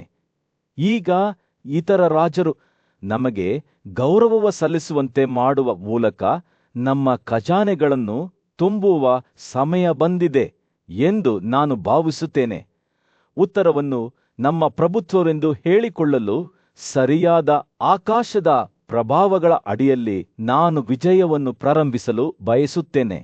ಅವನ ಮಾತುಗಳು ಬಹುತೇಕ ಸ್ಪಷ್ಟವಾದಂತೆ ತೋರುವ ಅಚಲವಾದ ವಿಶ್ವಾಸದಿಂದ ತುಂಬಿವೆ. ರಾಜ ಯುಧಿಷ್ಠಿರನ ಅಭಿವ್ಯಕ್ತಿ ಗಂಭೀರವಾಗಿ ಮತ್ತು ಚಿಂತನಶೀಲವಾಗಿ ಮಾರ್ಪಟ್ಟಿತು. ಅವನು ತನ್ನ ವಿಶಿಷ್ಟವಾದ ಶಾಂತ ಧ್ವನಿಯಲ್ಲಿ ಪ್ರತಿಕ್ರಿಯಿಸುವ ಮೊದಲು ಅರ್ಜುನನ ಮಾತುಗಳನ್ನು ಗಮನದಿಂದ ಆಲಿಸಿದನು. ಓ ಭರತ ಜನಾಂಗದ ಗೂಳಿ, ಹೊರಟು ಹೋಗಿ, ಆದರೆ ಮೊದಲು ನಮ್ಮ ಪೂಜ್ಯ ಬ್ರಾಹ್ಮಣರ ಆಶೀರ್ವಾದವನ್ನು ಪಡೆಯಿರಿ. ನೀವು ಯುದ್ಧದಲ್ಲಿ ಮುಳುಗುವಾಗ ಅವರ ಪ್ರಾರ್ಥನೆಗಳು ನಿಮ್ಮನ್ನು ರಕ್ಷಿಸಲಿ. ನಿಮ್ಮ ಶತ್ರುಗಳಿಗೆ ದುಃಖ ಮತ್ತು ನಿಮ್ಮ ಸ್ನೇಹಿತರಿಗೆ ಸಂತೋಷವನ್ನು ತರುತ್ತವೆ. ಗೆಲುವು ನಿಮ್ಮದಾಗುತ್ತದೆ ಮತ್ತು ನಿಮ್ಮ ಆಸೆಗಳು ಈಡೇರುತ್ತವೆ. ಈ ಪ್ರೋತ್ಸಾಹದ ಮಾತುಗಳೊಂದಿಗೆ ಅರ್ಜುನನು ತನ್ನ ದಿವ್ಯ ರಥದಲ್ಲಿ ದೊಡ್ಡ ಸಂಖ್ಯೆಯ ಸೈನಿಕರಿಂದ ಸುತ್ತುವರಿದಿದ್ದನು. ಬಲಶಾಲಿ ಸಹೋದರನಾದ ಭೀಮನು ಪೂರ್ವವನ್ನು ವಶಪಡಿಸಿಕೊಳ್ಳಲು ಸೈನ್ಯವನ್ನು ಮುನ್ನಡೆಸಿದನು. ಆದರೆ ಎಲ್ಲಾ ರೀತಿಯ ಯುದ್ಧಗಳಲ್ಲಿ ಪರಿಣಿತನಾದ ನಕುಲನು ಪಶ್ಚಿಮದ ಕಡೆಗೆ ಸಾಗಿದನು. ಸಹದೇವನು ತನ್ನ ಅಸಲ ಸಮರ್ಪಣೆಯೊಂದಿಗೆ ದಕ್ಷಿಣದ ಉಸ್ತುವಾರಿಯನ್ನು ವಹಿಸಿಕೊಂಡನು. ಏತಮಧ್ಯೆ ರಾಜ ಯುಧಿಷ್ಠಿರನು ಐಷಾರಾಮಿಗಳಲ್ಲಿ ಮುಳುಗಿ ಸ್ನೇಹಿತರು ಮತ್ತು ಸಂಬಂಧಿಕರಿಂದ ಸುತ್ತುವರಿದಿದ್ದ ಖಂಡವಪ್ರಸ್ಥದಲ್ಲಿ ಉಳಿದನು. ಅರ್ಜುನನು ಉತ್ತರದ ಕಡೆಗೆ ಪ್ರಯಾಣಿಸುತ್ತಿದ್ದಂತೆ ತನ್ನ ಅಧಿಕಾರವನ್ನು ಪ್ರಶ್ನಿಸುವ ಧೈರ್ಯಶಾಲಿ ವೈರಿಗಳನ್ನು ಎದುರಿಸಿದನು. ಆದರೆ ತನ್ನ ಸಾಟಿಯಿಲ್ಲದ ಪರಾಕ್ರಮ ಮತ್ತು ಬ್ರಾಹ್ಮಣರ ಆಶೀರ್ವಾದದಿಂದ ಅವನು ಉತ್ತರವನ್ನು ತನ್ನ ಪ್ರಭುತ್ವವೆಂದು ಹೇಳಿಕೊಂಡು ಎಲ್ಲ ಅಡೆತಡೆಗಳನ್ನು ಜಯಿಸಿದನು. ಪೂರ್ವದ ಪ್ರಬಲ ರಾಜನಾದ ಭಗದತ್ತನು ಯುಧಿಷ್ಠಿರನ ವಿಜಯಗಳ ಬಗ್ಗೆ ತಿಳಿದುಕೊಂಡನು ಮತ್ತು ಅವನ ಬಗ್ಗೆ ಅಸಲವಾದ ನಿಶ್ಚಯ ಭಾವವನ್ನು ಹೊಂದಿದ್ದನು. ಅವನು ತನ್ನನ್ನು ತಾನು ಪಾಂಡವ ಸಹೋದರರ ಗೌರವಕ್ಕೆ ಯೋಗ್ಯನೆಂದು ಸಾಬೀತುಪಡಿಸಲು ಪ್ರಯತ್ನಿಸಿದನು ಮತ್ತು ನಾನು ನಿಮಗಾಗಿ ಇನ್ನೇನು ಮಾಡಬಹುದು ಎಂದು ಹೇಳಿದ್ದನು. ಅವನ ಮಾತುಗಳು ಆಳವಾದ ಭಕ್ತಿಯಿಂದ ಕೂಡಿದ್ದವು.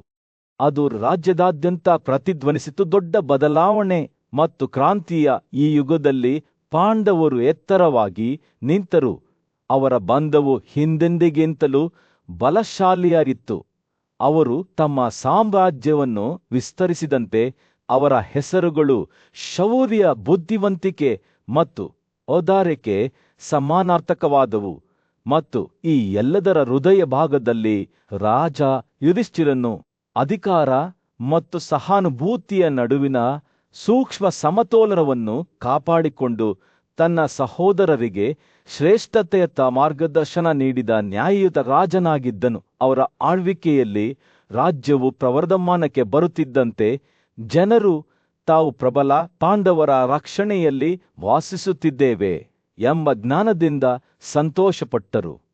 ವೈಶಂಪಾಯನನು ಅರ್ಜುನನ ವಿಜಯಗಳ ಕಥೆಯನ್ನು ವಿವರಿಸುವುದನ್ನು ಮುಂದುವರೆಸಿದಾಗ ಅವನು ಹೀಗೆ ಹೇಳಿದನು. ಕುಂತಿಯ ಮಗ ಧನಂಜಯನು ಭಗದತ್ತನಿಗೆ, ನೀನು ಇದನ್ನು ಮಾಡುವುದಾಗಿ ವಾಗ್ದಾನ ಮಾಡಿದರೆ ನನಗೆ ತೃಪ್ತಿಯಿದೆ ಎಂದು ಉತ್ತರಿಸಿದನು. ಮತ್ತು ರಾಜ ಪ್ರಾಗ್ಜ್ಯೋತಿಷನನ್ನು ಸ್ವಾಧೀನಪಡಿಸಿಕೊಳ್ಳಲು ಒಪ್ಪಿಕೊಂಡ ನಂತರ ಧನಂಜಯನು ಸಂಪತ್ತಿನ ಒಡೆಯನ ಮಾರ್ಗದರ್ಶನದಲ್ಲಿ ಉತ್ತರದ ಕಡೆಗೆ ಸಾಗಿದನು. ಆ ಪ್ರಬಲ ಯೋಧ ಅರ್ಜುನನು ಪರ್ವತ ಪ್ರದೇಶಗಳನ್ನು ಮತ್ತು ಅವುಗಳ ಹೊರವಲಯಗಳನ್ನು ಮತ್ತು ಗುಡ್ಡಗಾಡು ಪ್ರದೇಶಗಳನ್ನು ವಶಪಡಿಸಿಕೊಂಡನು. ಅವನು ಎಲ್ಲಾ ಪರ್ವತಗಳನ್ನು ಮತ್ತು ಅವುಗಳ ರಾಜರನ್ನು ತನ್ನ ಅಧೀನಕ್ಕೆ ತಂದನು. ಅವರಿಂದ ಗೌರವವನ್ನು ಪಡೆದನು ಮತ್ತು ಅವರ ಪ್ರೀತಿಯನ್ನು ಗಳಿಸಿದನು. ಅವನು ಪ್ರಯಾಣಿಸುತ್ತಿದ್ದಂತೆ ಅರ್ಜುನನ ಧ್ವನಿಗಳು ಭೂಮಿಯಾದ್ಯಂತ ಪ್ರತಿಧ್ವನಿಸುತ್ತಿದ್ದವು. ನಂತರ ಅವನ ರಥಚಕ್ರಗಳ ಗದ್ದಲ ಮತ್ತು ಅವನ ಆನೆಗಳ ಗುಡುಗು. ಅವನ ಮುಂದಿನ ಗುರಿಯು ಉಲುಕದ ರಾಜನಾದ ರುಹಂತನಾಗಿದ್ದನು.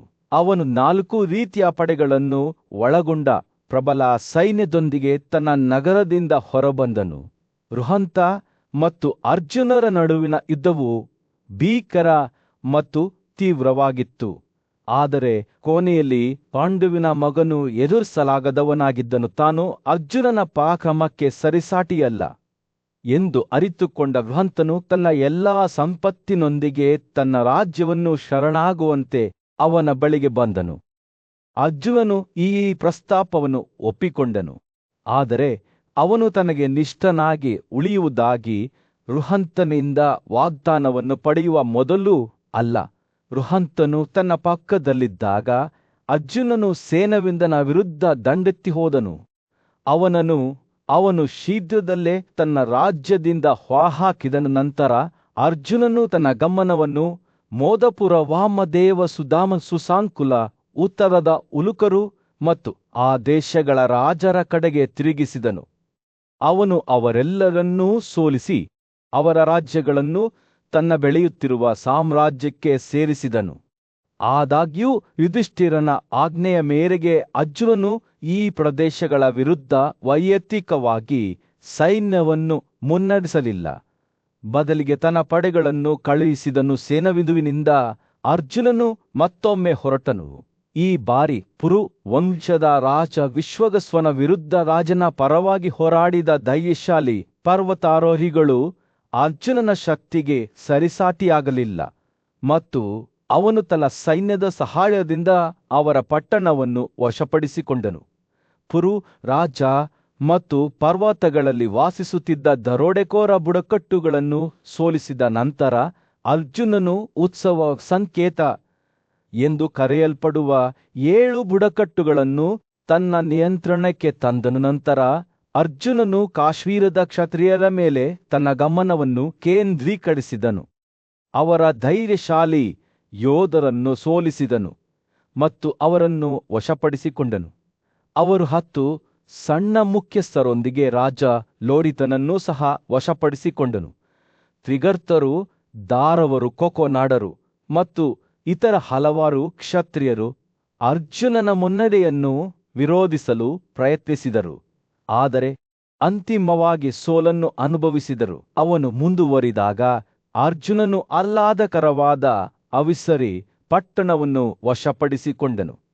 ನಂತರ ರೋಷಮಾನನು ಪಾಂಡವರ ಭವ್ಯವಾದ ಸಾಮ್ರಾಜ್ಯದಲ್ಲಿ ಇಂದ್ರನ ಮಗ ಮತ್ತು ಅಚಲ ಮನೋಭಾವದ ಯೋಧ ಅರ್ಜುನನು ಭವ್ಯವಾದ ಸಾಹಸವನ್ನು ಪ್ರಾರಂಭಿಸಿದನು. ಅವನ ಪ್ರಯಾಣವು ಅವನನ್ನು ಹಿಮದಿಂದ ಆವೃತವಾದ ಬಿಳಿ ಪರ್ವತಗಳ ಮೂಲಕ ಕರೆದೊಯ್ಯಿತು.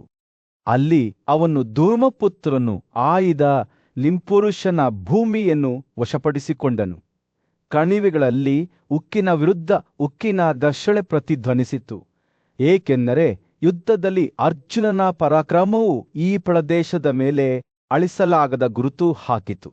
ಅವನ ರಾಜ್ಯವು ದೃಢವಾಗಿ ಸ್ಥಾಪಿತವಾದಾಗ ಅವನು ಬುಹಕರ ಆಳ್ವಿಕೆಯ ಪ್ರದೇಶವಾದ ಕರ್ನಾಟಕದತ್ತ ಸಾಗಿದನು. ಈ ಹೊಸ ರಾಜ್ಯವನ್ನು ಪ್ರವೇಶಿಸಿದಾಗ ಅರ್ಜುನನು ಸಾಮರಸ್ಯದ ನೀತಿಯನ್ನು ಅಳವಡಿಸಿಕೊಂಡನು, ಜನರ ಹೃದಯ ಮತ್ತು ಮನಸ್ಸನ್ನು ಗೆದ್ದನು. ಸುತ್ತಮುತ್ತಲಿನ ಭೂದೃಶ್ಯದ ಸೌಂದರ್ಯವನ್ನು ಪ್ರತಿಬಿಂಬಿಸುವ ಬಲವಾದ ಸರೋವರವಾದ ಮಾನಸವನ್ನು ನೋಡಿದಾಗ ಅವನ ಆಗಮನವು ಆಶ್ಚರ್ಯಕರವಾಗಿತ್ತು. ಈ ಪವಿತ್ರ ಸ್ಥಳಗಳಲ್ಲಿ ವಾಸಿಸುತ್ತಿದ್ದ ಪೂಜ್ಯ ಋಷಿಗಳು ಈ ಭೂಮಿಯನ್ನು ತಮ್ಮ ಉಪಸ್ಥಿತಿಯಿಂದ ಆಶೀರ್ವದಿಸಿದರು ಎಂದು ಹೇಳಲಾಗುತ್ತದೆ.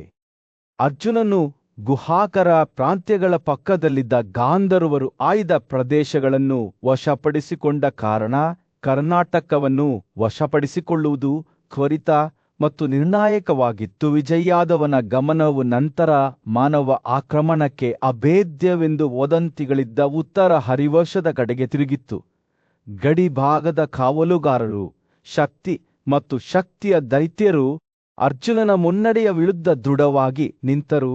ಧೈರ್ಯಶಾಲಿ ಹೃದಯದಿಂದ ಅವರು ತಮ್ಮ ಪ್ರಕರಣವನ್ನು ಯೋಧನಿಗೆ ಪ್ರಸ್ತುತಪಡಿಸಿದರು. ಓ ಪ್ರೀತಿಯ ಮಗನೇ, ಈ ಭೂಮಿಯನ್ನು ನೀನು ವಶಪಡಿಸಿಕೊಳ್ಳಲು ಸಾಧ್ಯವಿಲ್ಲ. ನೀನು ನಿನ್ನ ಒಳ್ಳೆಯದನ್ನು ಬಯಸಿದರೆ ಅಲ್ಲಿಂದ ಹಿಂತಿರುಗಿ ಉತ್ತರ ಹರಿವರ್ಷವನ್ನು ಪ್ರವೇಶಿಸಿದ ಯಾರಾದರೂ ನಾಶವಾಗುತ್ತಾರೆ ಮತ್ತು ಮಾನವ ಕಣ್ಣುಗಳಿಂದಲೂ ಅದರ ಗಡಿಯೊಳಗೆ ಏನೂ ಕಾಣಿಸುವುದಿಲ್ಲ ಎಂದು ಅವರು ಎಚ್ಚರಿಸಿದರು. ಅರ್ಜುನನು ಅವರ ಮಾತುಗಳನ್ನು ಗಮನವಿಟ್ಟು ಆಲಿಸಿದನು. ಅವರ ಅಭಿವ್ಯಕ್ತಿ ಶಾಂತವಾದ ಚಿಂತನೆಯ ಮುಖವಾಡವಾಗಿತ್ತು. ಅವನು ಉತ್ತರಿಸಿದನು, ನ್ಯಾಯಯುತ ಮತ್ತು ಬುದ್ಧಿವಂತನಾದ ಯುಧಿಷ್ಠಿರನು ಸಾಮ್ರಾಜ್ಯದ ಘನತೆಯನ್ನು ಸ್ವಾಧೀನಪಡಿಸಿಕೊಳ್ಳಬೇಕೆಂದು ನಾನು ಬಯಸುತ್ತೇನೆ. ನಿಮ್ಮ ಭೂಮಿಯು ಮನುಷ್ಯರಿಗೆ ವಿರುದ್ಧವಾಗಿದ್ದರೆ ನಾನು ಅದರಲ್ಲಿ ಪ್ರವೇಶಿಸುವುದಿಲ್ಲ. ಅರ್ಜುನನ ಉದ್ದೇಶಗಳನ್ನು ಅರ್ಥಮಾಡಿಕೊಂಡ ಕಾವಲುಗಾರರು ಅವನಿಗೆ ಪರ್ಯಾಯವಾದದ್ದನ್ನು ನೀಡಿದರು. ಅವರು ಯುಧಿಷ್ಠಿರನಿಗೆ ಆಕಾಶದ ಬಟ್ಟೆಗಳು, ಆಭರಣಗಳು, ರೇಷ್ಮೆ ಮತ್ತು ದೈವಿಕ ಮೂಲದ ಚರ್ಮಗಳ ರೂಪದಲ್ಲಿ ಕಪ್ಪೆಯನ್ನು ಅರ್ಪಿಸಿದರು. ಹೀಗಾಗಿ ಪುರುಷರಲ್ಲಿ ನಾಯಕನು ಅವರ ಪ್ರಸ್ತಾಪವನ್ನು ಸ್ವೀಕರಿಸಿ ಉತ್ತರ ಹರಿವರ್ಷದಿಂದ ಹೊರಟು ಹೋದನು. ಅವನ ದಂಡಯಾತ್ರೆಯು ಕ್ಷತ್ರಿಯ ಬುಡಕಟ್ಟುಗಳು ಮತ್ತು ದರೋಡೆಕೋರರ ವಿರುದ್ಧ ಹೋರಾಡಿದ ಹಲವಾರು ಯುದ್ಧಗಳಲ್ಲಿ ಒಂದಾಗಿತ್ತು. ಅರ್ಜುನನು ಪ್ರತಿ ಬಾರಿಯೂ ವಿಜಯಶಾಲಿಯಾಗಿ ಹೊರಹೊಮ್ಮಿದನು. ತನ್ನ ವಿಜಯಗಳಿಂದ ಅವನು ಪಡೆದ ಸಂಪತ್ತು ಅಪಾರವಾಗಿತ್ತು. ಅಮೂಲ್ಯ ರತ್ನಗಳು, ಆಭರಣಗಳು, ಅಪರೂಪದ ತಳಿಗಳ ಕುದುರೆಗಳು ಮತ್ತು ಉಸಿರುಗಟ್ಟಿಸುವ ವೇಗವುಳ್ಳ ಪ್ರಾಣಿಗಳು. ಅವನು ಪರಾಕ್ರಮಶಾಲಿ ಸೈನ್ಯದಿಂದ ಸುತ್ತುವರಿದ ಸಕಪ್ರಸ್ಥ ನಗರಕ್ಕೆ ಹಿಂತಿರುಗಿದಾಗ ಪಾರ್ಥನು ಯುದ್ಧದ ಲೂಟಿಗಳನ್ನು ನ್ಯಾಯಯುತ ರಾಜ ಯುಧಿಷ್ಠಿರನಿಗೆ ಅರ್ಪಿಸಿದನು. ಅರ್ಜುನನ ಯಶಸ್ಸಿನಿಂದ ಸಂತೋಷಗೊಂಡ ರಾಜನ ಮುಂದೆ ಸಂಪತ್ತು ಮತ್ತು ಸಂಪತ್ತನ್ನು ಪ್ರಸ್ತುತಪಡಿಸಲಾಯಿತು. ನಂತರ ನಾಯಕನು ಅರಮನೆಯೊಳಗಿನ ಒಂದು ಕೋಣೆಗೆ ಹೋದನು. ವೈಶಂಪಾಯನನು ಭೀಮಸೇನನ ವಿಜಯಗಳ ಕಥೆಯನ್ನು ಹೇಳಲು ಪ್ರಾರಂಭಿಸಿದಾಗ ಗಾಳಿಯು ನಿರೀಕ್ಷೆಯಿಂದ ತುಂಬಿತ್ತು. ಪಾಂಡುವಿನ ಮಗನಾದ ಪರಾಕ್ರಮಶಾಲಿ ಯೋಧನು ನ್ಯಾಯಯುತ ರಾಜನಾದ ಯುಧಿಷ್ಠಿರನ ಆಶೀರ್ವಾದವನ್ನು ಪಡೆದಿದ್ದನು ಮತ್ತು ಈಗ ಅವನ ನೇತೃತ್ವದಲ್ಲಿ ಪ್ರಬಲ ಸೈನ್ಯದೊಂದಿಗೆ ಪೂರ್ವ ದಿಕ್ಕಿನತ್ತ ಸಾಗಿದನು. ಭೀಮನನ ಆತಿಥೇಯರನ್ನು ನೋಡುವುದಕ್ಕೆ ಒಂದು ದೃಶ್ಯವಾಗಿದ್ದನು. ಯೋಧರು, ಆನೆಗಳು ಮತ್ತು ಕುದುರೆಗಳ ವಿಶಾಲವಾದ ಸಮುದ್ರ, ಎಲ್ಲರೂ ಶಸ್ತ್ರಸಜ್ಜಿತರಾಗಿದ್ದರು ಮತ್ತು ಯುದ್ಧಕ್ಕೆ ಸಿದ್ಧರಾಗಿದ್ದರು. ಅವರು ಭೂಮಿಯನ್ನು ಹಾದು ಹೋಗುವಾಗ ಅವರ ಪಾದರ ಕೆಳಗೆ ಭೂಮಿಯು ನಡುಗುತ್ತಿತ್ತು ಮತ್ತು ಅವರ ಹೆಸರಿನ ಉಲ್ಲೇಖವೇ ಅವರ ಶತ್ರುಗಳ ಬೆನ್ನೆಲುಬುಗಳನ್ನು ನಡುಗಿಸಿತು. ಭೀಮಸೇನನ ಪ್ರಯಾಣದ ಮೊದಲ ನಿಲುಗಡೆ ಪಾಂಚಾಲರ ಮಹಾನ್ ದೇಶವಾಗಿತ್ತು. ರಾಜತಾಂತ್ರಿಕತೆ ಮತ್ತು ಮಿಲಿಟರಿ ಶಕ್ತಿಯ ಮಿಶ್ರಣದಿಂದ ಅವನು ಈ ಶಕ್ತಿಶಾಲಿ ಬುಡಕಟ್ಟು ಜನಾಂಗವನ್ನು ಗೆಲ್ಲಲು ಪ್ರಾರಂಭಿಸಿದನು. ಅವನ ಮಾತುಗಳು ಜೇನುತುಪ್ಪದ ಮಾಧುರ್ಯದಿಂದ ತುಂಬಿದವು ಮತ್ತು ಅವನ ಕಾರ್ಯಗಳು ಯಾವುದೇ ಭಾಷಣಕ್ಕಿಂತ ಜೋರಾಗಿ ಮಾತನಾಡುತ್ತಿದ್ದವು. ಭೀಮಸೇನನ ಸೈನ್ಯದ ಅಚೇತೆಯನ್ನು ಅರಿತ ಪಾಂಚಾಲರು ಅವನಿಚ್ಛೆಗೆ ಶೀಘ್ರವಾಗಿ ಶರಣಾದರು. ಪಾಂಚಾಲರು ತನ್ನ ನಿಯಂತ್ರಣದಲ್ಲಿದ್ದಾಗ ಭೀಮಸೇನನು ಗಂಡಕರು ಮತ್ತು ವಿಧಾಗಳ ಕಡೆಗೆ ತನ್ನ ಗಮನವನ್ನು ಕೇಂದ್ರೀಕರಿಸಿದನು. ಈ ಬುಡಕಟ್ಟುಗಳನ್ನು ಸುಲಭವಾಗಿ ಸೋಲಿಸಿದ್ದರಿಂದ ಅವನ ಶೌರ್ಯಕ್ಕೆ ಯಾವುದೇ ಮಿತಿಯಿರಲಿಲ್ಲ. ದಸರನ್ನಗಳು ಸಹ ಅವನ ಕೋಪದ ಭಾರವನ್ನು ಅನುಭವಿಸಿದರು ಮತ್ತು ಅವರ ರಾಜ ಸುಧರ್ಮನು ಯುದ್ಧದಲ್ಲಿ ಭೀಮಸೇನನನ್ನು ಎದುರಿಸಬೇಕಾಯಿತು. ಭೀಮಸೇನ ಮತ್ತು ಸುಧರ್ಮನ್ ನಡುವಿನ ದ್ವಂದ್ವಯುದ್ಧವು ನೋಡುವುದಕ್ಕೆ ಒಂದು ದೃಶ್ಯವಾಗಿತ್ತು. ಇಬ್ಬರು ಯೋಧರು ಉಕ್ಕು ಮತ್ತು ಬೆವರಿನ ಉನ್ಮಾದದಲ್ಲಿ ಘರ್ಷಣೆ ನಡೆಸಿದರು. ಅವರ ಹೊಡೆತಗಳು ಬಿರುಗಾಳಿಯ ದಿನದಂದು ಗುಡುಗುಗಳಂತೆ ಭೂಪ್ರದೇಶದಾದ್ಯಂತ ಮೊಳಗಿದರು. ಕೊನೆಯಲ್ಲಿ ಭೀಮಸೇನನು ವಿಜಯಶಾಲಿಯಾಗಿ ಹೊರಹೊಮ್ಮಿದನು. ಆದರೆ ಸುಧರ್ಮನ ಶೌರ್ಯದಿಂದ ಅವನು ಎಷ್ಟು ಪ್ರಭಾವಿತನಾಗಿದ್ದರೆಂದರೆ ಅವನು ಅವನನ್ನು ತನ್ನ ಪಡೆಗಳ ಸೇನಾಧಿಪತಿಯಾಗಿ ನೇಮಿಸಿದನು. ತನ್ನ ಹಿಂದೆ ಈ ವಿಜಯದೊಂದಿಗೆ ಭೀಮಸೇನನು ಸೋಲಿಸಲ್ಪಟ್ಟ ವೈರಿಗಳ ಜಾಡು ಬಿಟ್ಟು ಪೂರ್ವದ ಕಡೆಗೆ ಸಾಗಿದನು. ಅವನ ಮುಂದಿನ ಗುರಿ ಅಶ್ವಮೇಧದ ರಾಜ ರೋಜಮಾನನಾಗಿದ್ದನು. ಅವನು ವಿಜಯದ ಹಾದಿಯನ್ನು ತಡೆಯುವ ಪರ್ವತ ಶ್ರೇಣಿಯಂತೆ ತನ್ನ ಸೈನ್ಯದ ತಲೆಯ ಮೇಲೆ ನಿಂತನು. ಆದರೆ ಭೀಮಸೇನನು ಧೈರ್ಯವಿರಲಿಲ್ಲ ಮತ್ತು ತನ್ನ ಕತ್ತಿಯ ಕೆಲವು ತ್ವರಿತ ಹೊಡೆತಗಳಿಂದ ರಾಜನ ರಕ್ಷಣೆಯನ್ನು ಛಿದ್ರಗೊಳಿಸಿ ವಿಜಯವನ್ನು ಸಾಧಿಸಿದನು. ಪೂರ್ವದ ಪ್ರದೇಶವು ಈಗ ಭೀಮಸೇನನ ಪಾದಗಳ ಮೇಲೆ ಬಿದ್ದಿತ್ತು. ಅದರ ಜನರು ಆತನ ಅಚಲವಾದ ಶಕ್ತಿಯಿಂದ ಹೆದರುತ್ತಿದ್ದರು. ಆತ ದಕ್ಷಿಣದ ಕಡೆಗೆ ತನ್ನ ಪ್ರಯಾಣವನ್ನು ಮುಂದುವರಿಸುತ್ತಿದ್ದಾಗ ಆತ ತನ್ನ ಇಚ್ಛೆಗೆ ಇನ್ನೂ ಶರಣಾಗದ ರಾಜರಾದ ಸುಕುಮಾರ ಮತ್ತು ಸುಮಿತ್ರರನ್ನು ಎದುರಿಸಿದನು.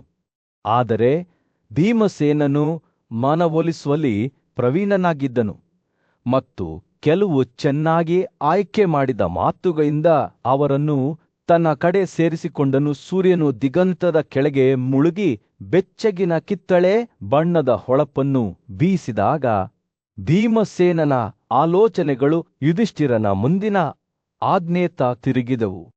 ಛೇದ್ಯ ರಾಜನಾದ ಶಿಶುಪಾಲನ ವಿರುದ್ಧ ದಂಡೆತ್ತಿ ಅವನನ್ನು ತನ್ನ ನಿಯಂತ್ರಣಕ್ಕೆ ತರಲು ಅವನಿಗೆ ಸೂಚನೆ ನೀಡಲಾಗಿತ್ತು. ಆರವಾದ ಉಸಿರಿನೊಂದಿಗೆ ಅವನು ತನ್ನದೇ ಆದ ಛೇದಿ ಕಡೆಗೆ ಹೊರಟನು.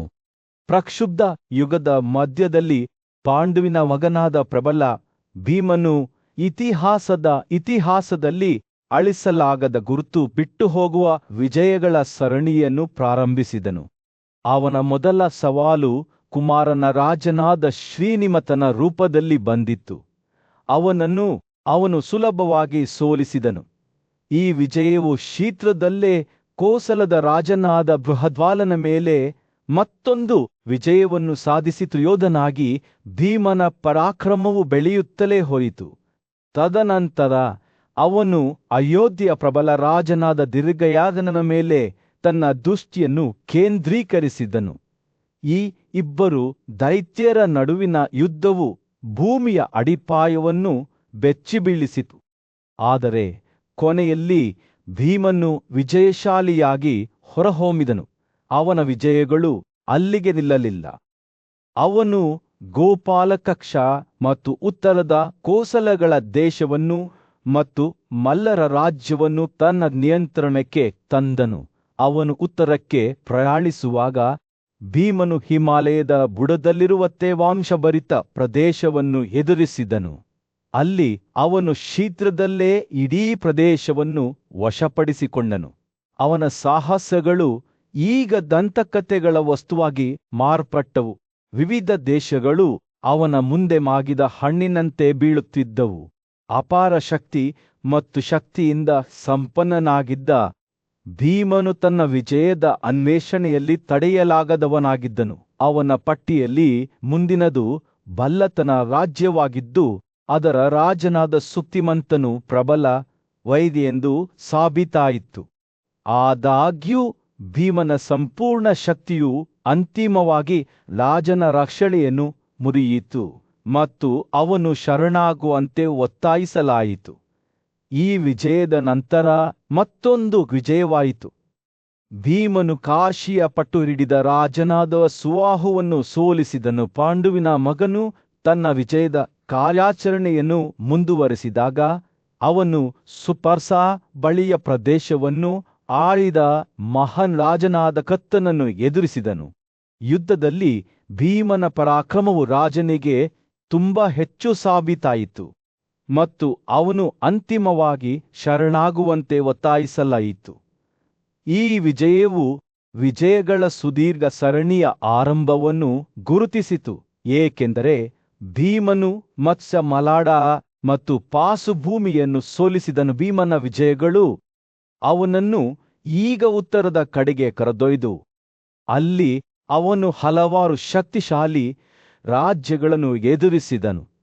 ಅವನು ಮದಹರ, ಮಾರಿದಾರ ಮತ್ತು ಸೋಮದೇಯರನ್ನು ಸುಲಭವಾಗಿ ವಶಪಡಿಸಿಕೊಂಡನು ಮತ್ತು ನಂತರ ತನ್ನ ಗಮನವನ್ನು ವತ್ಸಭೂಮಿಯತ್ತ ತಿರುಗಿಸಿದನು. ಅದನ್ನು ಅವನು ಸಂಪೂರ್ಣ ಬಲದಿಂದ ವಶಪಡಿಸಿಕೊಂಡನು. ಬಾರ್ಗರ ದೊರೆ ಹಾಗೆಯೇ ನಿಷಾದರು ಮತ್ತು ಮಣಿಮತ್ ಸಹ ಅವನ ಮುಂದೆ ಬಿದ್ದರು. ಕುಂತಿಯ ಪರಾಕ್ರಮಶಾಲಿ ಮಗನು ತನ್ನ ತಂದೆಯ ಯಾತ್ರೆಯನ್ನು ಮುಂದುವರೆಸಿದಾಗ ಅವನು ದಕ್ಷಿಣದ ಹಲವಾರು ರಾಜ್ಯಗಳನ್ನು ಎದುರಿಸಿದನು. ಅದು ಅವನ ಪರಾಕ್ರಮಕ್ಕೆ ಸರಿಸಾಟಿಯಾಗಲಿಲ್ಲ. ಅವನು ದಕ್ಷಿಣದ ಮಲ್ಲರು ಮತ್ತು ಭಗವಂತ ಪರ್ವತಗಳನ್ನು ಯಾವುದೇ ಪ್ರಯತ್ನವಿಲ್ಲದೆ ಸೋಲಿಸಿದನು ಮತ್ತು ನಂತರ ತನ್ನ ಗಮನವನ್ನು ಸರ್ಮಕರು ಮತ್ತು ವರ್ಮಕರತ್ತ ತಿರುಗಿಸಿದನು. ಅವರನ್ನು ಅವನು ಕೇವಲ ನೀತಿಯ ಮೂಲಕ ಸೋಲಿಸಿದನು. ಭೀಮನ ಮುಂದಿನ ಸವಾಲು ವಿದಾಸನ ಪ್ರಬಲ ರಾಜನಾದ ಜಾನಕನ ರೂಪದಲ್ಲಿ ಬಂದಿತು. ಆದಾಗ್ಯೂ ಈ ಯುದ್ಧವು ಒಂದು ದೊಡ್ಡ ಯುದ್ಧವೆಂದು ಸಾಬೀತಾಯಿತು. ಸೂರ್ಯನು ಕುರು ಸಾಮ್ರಾಜ್ಯದ ವಿಶಾಲ ವಿಸ್ತಾರದ ಮೇಲೆ ಮುಳುಗುತ್ತಿದ್ದಾಗ ಯುಧಿಷ್ಠಿರನ ಕಿರಿಯ ಸಹೋದರ ಸಹದೇವನು ದೊಡ್ಡ ಸಾಹಸವನ್ನು ಕೈಗೊಳ್ಳಲು ಸಿದ್ಧನಾಗಿದ್ದನು. ಅವನ ಆಜ್ಞೆಯಲ್ಲಿ ಪ್ರಬಲ ಸೈನ್ಯದೊಂದಿಗೆ ಅವನು ತನ್ನ ಹಿರಿಯ ಸಹೋದರನ ಆಶೀರ್ವಾದ ಮತ್ತು ವಾತ್ಸಲ್ಯದೊಂದಿಗೆ ದಕ್ಷಿಣ ದಿಕ್ಕಿನತ್ತ ಸಾಗಿದನು. ಅವರು ಭೂಮಿಯನ್ನು ದಾಟುವಾಗ ಅವರು ಸಹದೇವನ ಬಲದಿಂದ ಸುಲಭವಾಗಿ ಸೋಲಿಸಲ್ಪಟ್ಟ ಸುರಸೇನರನ್ನು ಕಂಡರು. ಮತ್ಸ್ಯದ ರಾಜನು ಅವನ ಆಳ್ವಿಕೆಗೆ ಒಳಗಾಗುತ್ತಾನೆ. ನಂತರ ಅಧಿರಾಜರ ಪ್ರಬಲ ರಾಜ ದಂತವಕ್ರನು ಅವನನ್ನು ಹಿಂಬಾಲಿಸುತ್ತಾನೆ. ಪ್ರತಿ ವಿಜಯದೊಂದಿಗೆ ಕುರು ಯೋಧನ ಖ್ಯಾತಿಯು ಬೆಳೆಯಿತು ಮತ್ತು ಅವನು ಜನರ ಗೌರವವನ್ನು ಗಳಿಸಿದನು. ನಂತರ ಸಹದೇವನು ತನ್ನ ಗಮನವನ್ನು ಮತ್ಸ್ಯರ ದೇಶದ ಕಡೆಗೆ ತಿರುಗಿಸಿದನು. ಅಲ್ಲಿ ಸುಕುಮಾರ ಮತ್ತು ಸುಮಿತ್ರರನ್ನು ತನ್ನ ನಿಯಂತ್ರಣಕ್ಕೆ ತರಲಾಯಿತು. ರಾಜಕುಮಾರನ ಬುದ್ಧಿವಂತಿಕೆ ಮತ್ತು ಕಾರ್ಯತಂತ್ರದ ಚಿಂತನೆಯು ಪಟಚಾರರು ನಿಷಾದರು ಮತ್ತು ಗೋಸಿಂಗದ ಎತ್ತರದ ಬೆಟ್ಟವನ್ನು ವಶಪಡಿಸಿಕೊಳ್ಳಲು ಅವನಿಗೆ ಅವಕಾಶ ಮಾಡಿಕೊಟ್ಟಿತು.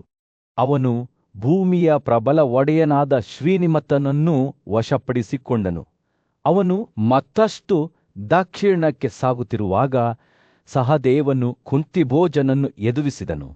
ಅವನು ತನ್ನ ಆಳ್ವಿಕೆಯನ್ನು ಸ್ವೇಚ್ಛೆಯಿಂದ ಒಪ್ಪಿಕೊಂಡನು. ನಂತರ ರಾಜಕುಮಾರನು ಚಾರ್ಮಾನ್ಮತಿಯ ದಡಕ್ಕೆ ತೆರಳಿದನು. ಅಲ್ಲಿ ಅವನು ಹಿಂದೆ ವಾಸುದೇವನಿಂದ ಸೋಲಿಸಲ್ಪಟ್ಟ ಜಾಮಕನ ಮಗನನ್ನು ಭೇಟಿಯಾದನು. ಸಂಖ್ಯೆಯ ಹೊರತಾಗಿಯೂ ಸಹ ದೇವನು ವಿಜಯಶಾಲಿಯಾಗಿ ಹೊರಹೊಮ್ಮಿದನು ಮತ್ತು ತನ್ನ ವಿಜಯಗಳನ್ನು ಮುಂದುವರಿಸಿದನು. ಆ